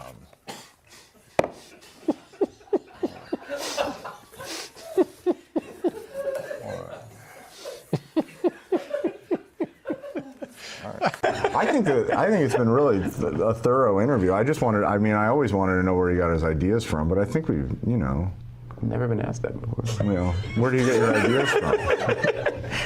Anyway, the Super Dave episode ended on a high note with Norm giving Adam and Dave some jokes to read. Upon seeing the content of the joke, Super Dave said this. Do you understand that we're on the air? Yeah. Oh, right. Even so, Norm soldiered on and read the joke that really set off Super Dave. Some gold-plated chains would make a nice retirement gift for a very, very good slave. Well, Are you serious? Well, this was written. Are you serious? This was written years Did ago. you just write that? I didn't write it. Did you just say that? No, I read it. Yes. You read that? It was it was written, Oh obviously. my God Almighty! I'm not part of this. No, it was written No, before. I'm not part of this. No, you can't read that. And from there it only got worse. As I mentioned earlier, Norm seemed to have an internal metal detector that could just pick up on anything that made someone uncomfortable, and then for his own enjoyment, and sometimes the audience enjoyment, he would just lay into that topic. Another thing that made Norm's show stand out were his hilarious ad reads. The most iconic sponsorships Norm had were Man Great and Dollar Shave Club. These companies gave Norm a word track to follow, and he followed that while also making his own rendition of it. For $1 a month, have all your shaving needs met? I mean, on your face? Well, you can use it for anything. Well, that's true. Do I have to only use it on my face? No, they have no rules here. They have no rules. Then yeah. Of course, they have no rules. They send fucking razors to your house. They can't be high quality razors for $1 a month. They're the highest quality razors in the world. You can slit your wife's throat. What about the Man Great?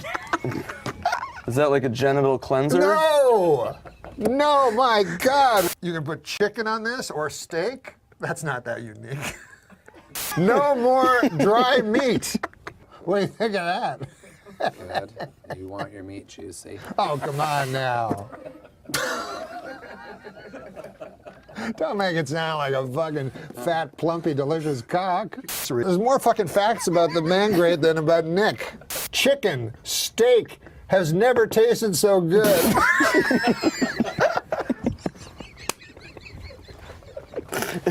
Absolutely hilarious. Every podcast has sponsors, but Norm made the ad read so absurd and off the rails that eventually he lost Man Great as a sponsor, and he didn't even fucking care. That was our only sponsor. Oh, yeah, and you lost. Yeah, now we found out we lost Man Great as a sponsor. And then earlier today, I think we were told legally we can't say we lost them as a sponsor even. Yeah, I think we were still waiting to find out if we were allowed to say that. But anyways, that was who cares? Schwartzen. We lost them. That was Nick Schwartzen that fucked it all up. This, among so many other moments, just made this podcast for comedy exceptionally different, and a show I can go back to consistently and laugh my ass off. The show aired its last episode on YouTube October 3rd, 2017 with Jim Carrey, and many clips and funny moments are still circulated by Norm fan channels on YouTube to this day. So it's safe to say that Norm Macdonald Live left a mark on the world of comedy that will not be forgotten anytime soon.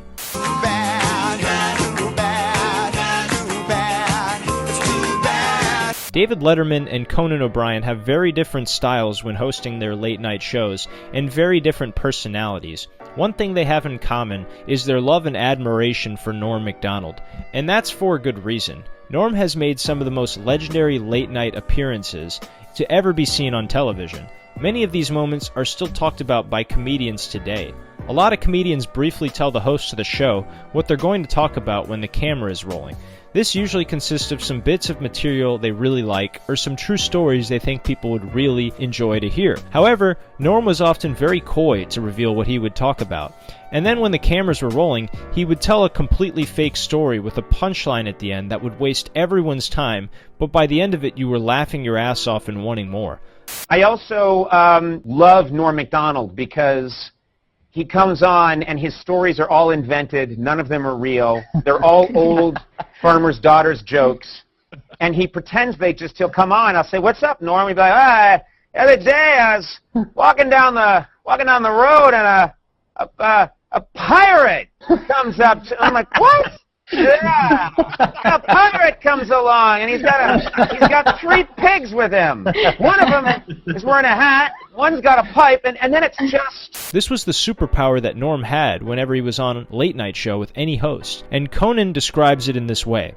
A complete waste of everybody's time that's absolutely delightful and hilarious. He could take your time, completely waste it right before your eyes, and have you laughing all while he does it. It takes a tremendous amount of balls to waste someone's time so willy-nilly, but there's just something so electric about Norm's cadence and delivery when he's on late-night shows, not to mention the fact that he was always sharp as a tack with his sarcasm, dry delivery, and his hilariously smart-ass observations mannered in typical Norm Macdonald fashion. One of the most famous clips of Norm killing it with Conan was done on May 15th, 1997, when Norm was a guest along with Andy Richter and Courtney Thorne-Smith. Norm was always on fire, but his appearance stood out because he was going back and forth with Conan showing off his wit, and Conan continued to egg him on until Norm hit one of the greatest moments in late-night history. I'll let the clip speak for itself. Why weren't you watching our show, pal? Because I wasn't on it that night. All right, no, stay. It's a Zeppelin. All right. Are you talking about Melrose Place? No, because You're the biggest ass I ever met. I love you for it. But what's the movie going to be called? Really? I know what it's going to be called. Yeah, what's that? If it's got Carrot Top in it, you know what a good name for it would be? What's that, Norm? Box Office Poison. She's in it. What about my career? Courtney Thorne-Smith, the girl sitting to your left, is in the movie. I'm going to go see it for fun. There's this movie coming out. Yes. Title undetermined at this point. Chairman of the board. Oh, all right. Do something with that, you freak. I bet the board is spelled B-O-R-E-D.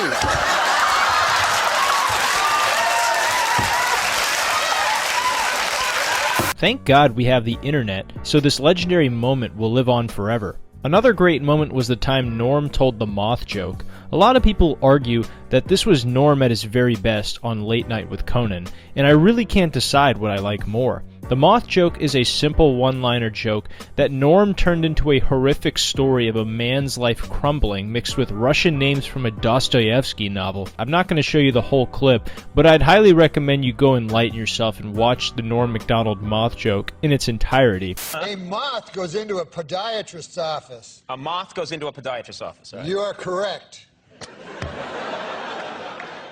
A moth goes into a podiatrist's office, and the podiatrist's office says, "What's the problem?" And the moth says, "What's the problem? Where do I begin, man?" He goes, "I go to work for Gregory Olinovich, and all day long I work." Honestly, Doc, I don't even know what I'm doing anymore. I don't even know if Gregory Olinovich knows. Finally, Norm doesn't often get sentimental in his comedy. He tries to just focus on what he thinks is funniest, but there's been a few times where he's let it show. The final comedy set on David Letterman's late night show was Norm Macdonald, because there's no person more fitting for this spot based on Dave's admiration of Norm. Then, without a shadow of a doubt, Norm absolutely destroys. Then at the end, he takes a moment to sincerely thank Dave, while also breaking down in tears because of the sheer gravity of the situation. So anyways, I'd just like to say, I know that Mr. Letterman is not for the mawkish, and he has no truck for the sentimental, but if something is true, it is not sentimental, and I say in truth, I love you. Oh my God. Oh my God. Oh my God. Very funny, Norm. And thank you. Thank you for everything. Thank you. Norm Macdonald, ladies and gentlemen. That was very sweet, Norm. Good night, everybody. Imagine growing up with a comedy hero, doing your late night debut on his show, and then being so funny you end up becoming one of his heroes, and then being asked to do the last ever stand-up set on his show before it ends. It's enough to make a grown man cry. Any artist with the heart would sob their eyes out at an opportunity like this. It's even more sentimental when we look at it again, knowing what we know now. Get away, get away. I watched with them. Well, you guys knew this part was coming. On September 14th, 2021, the world of comedy was shocked and saddened to find out that Norm Macdonald had lost his life to acute leukemia. I couldn't believe it.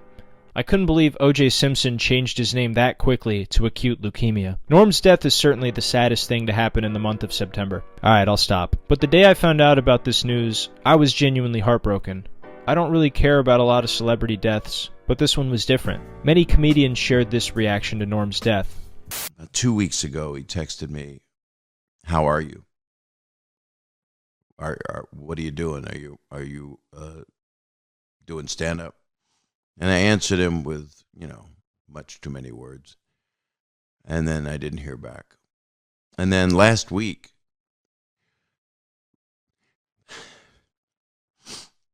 I got a text. And it just said, "I love you." And I didn't say much back. I just said, "I love you, Norm." And that was my last communication with him.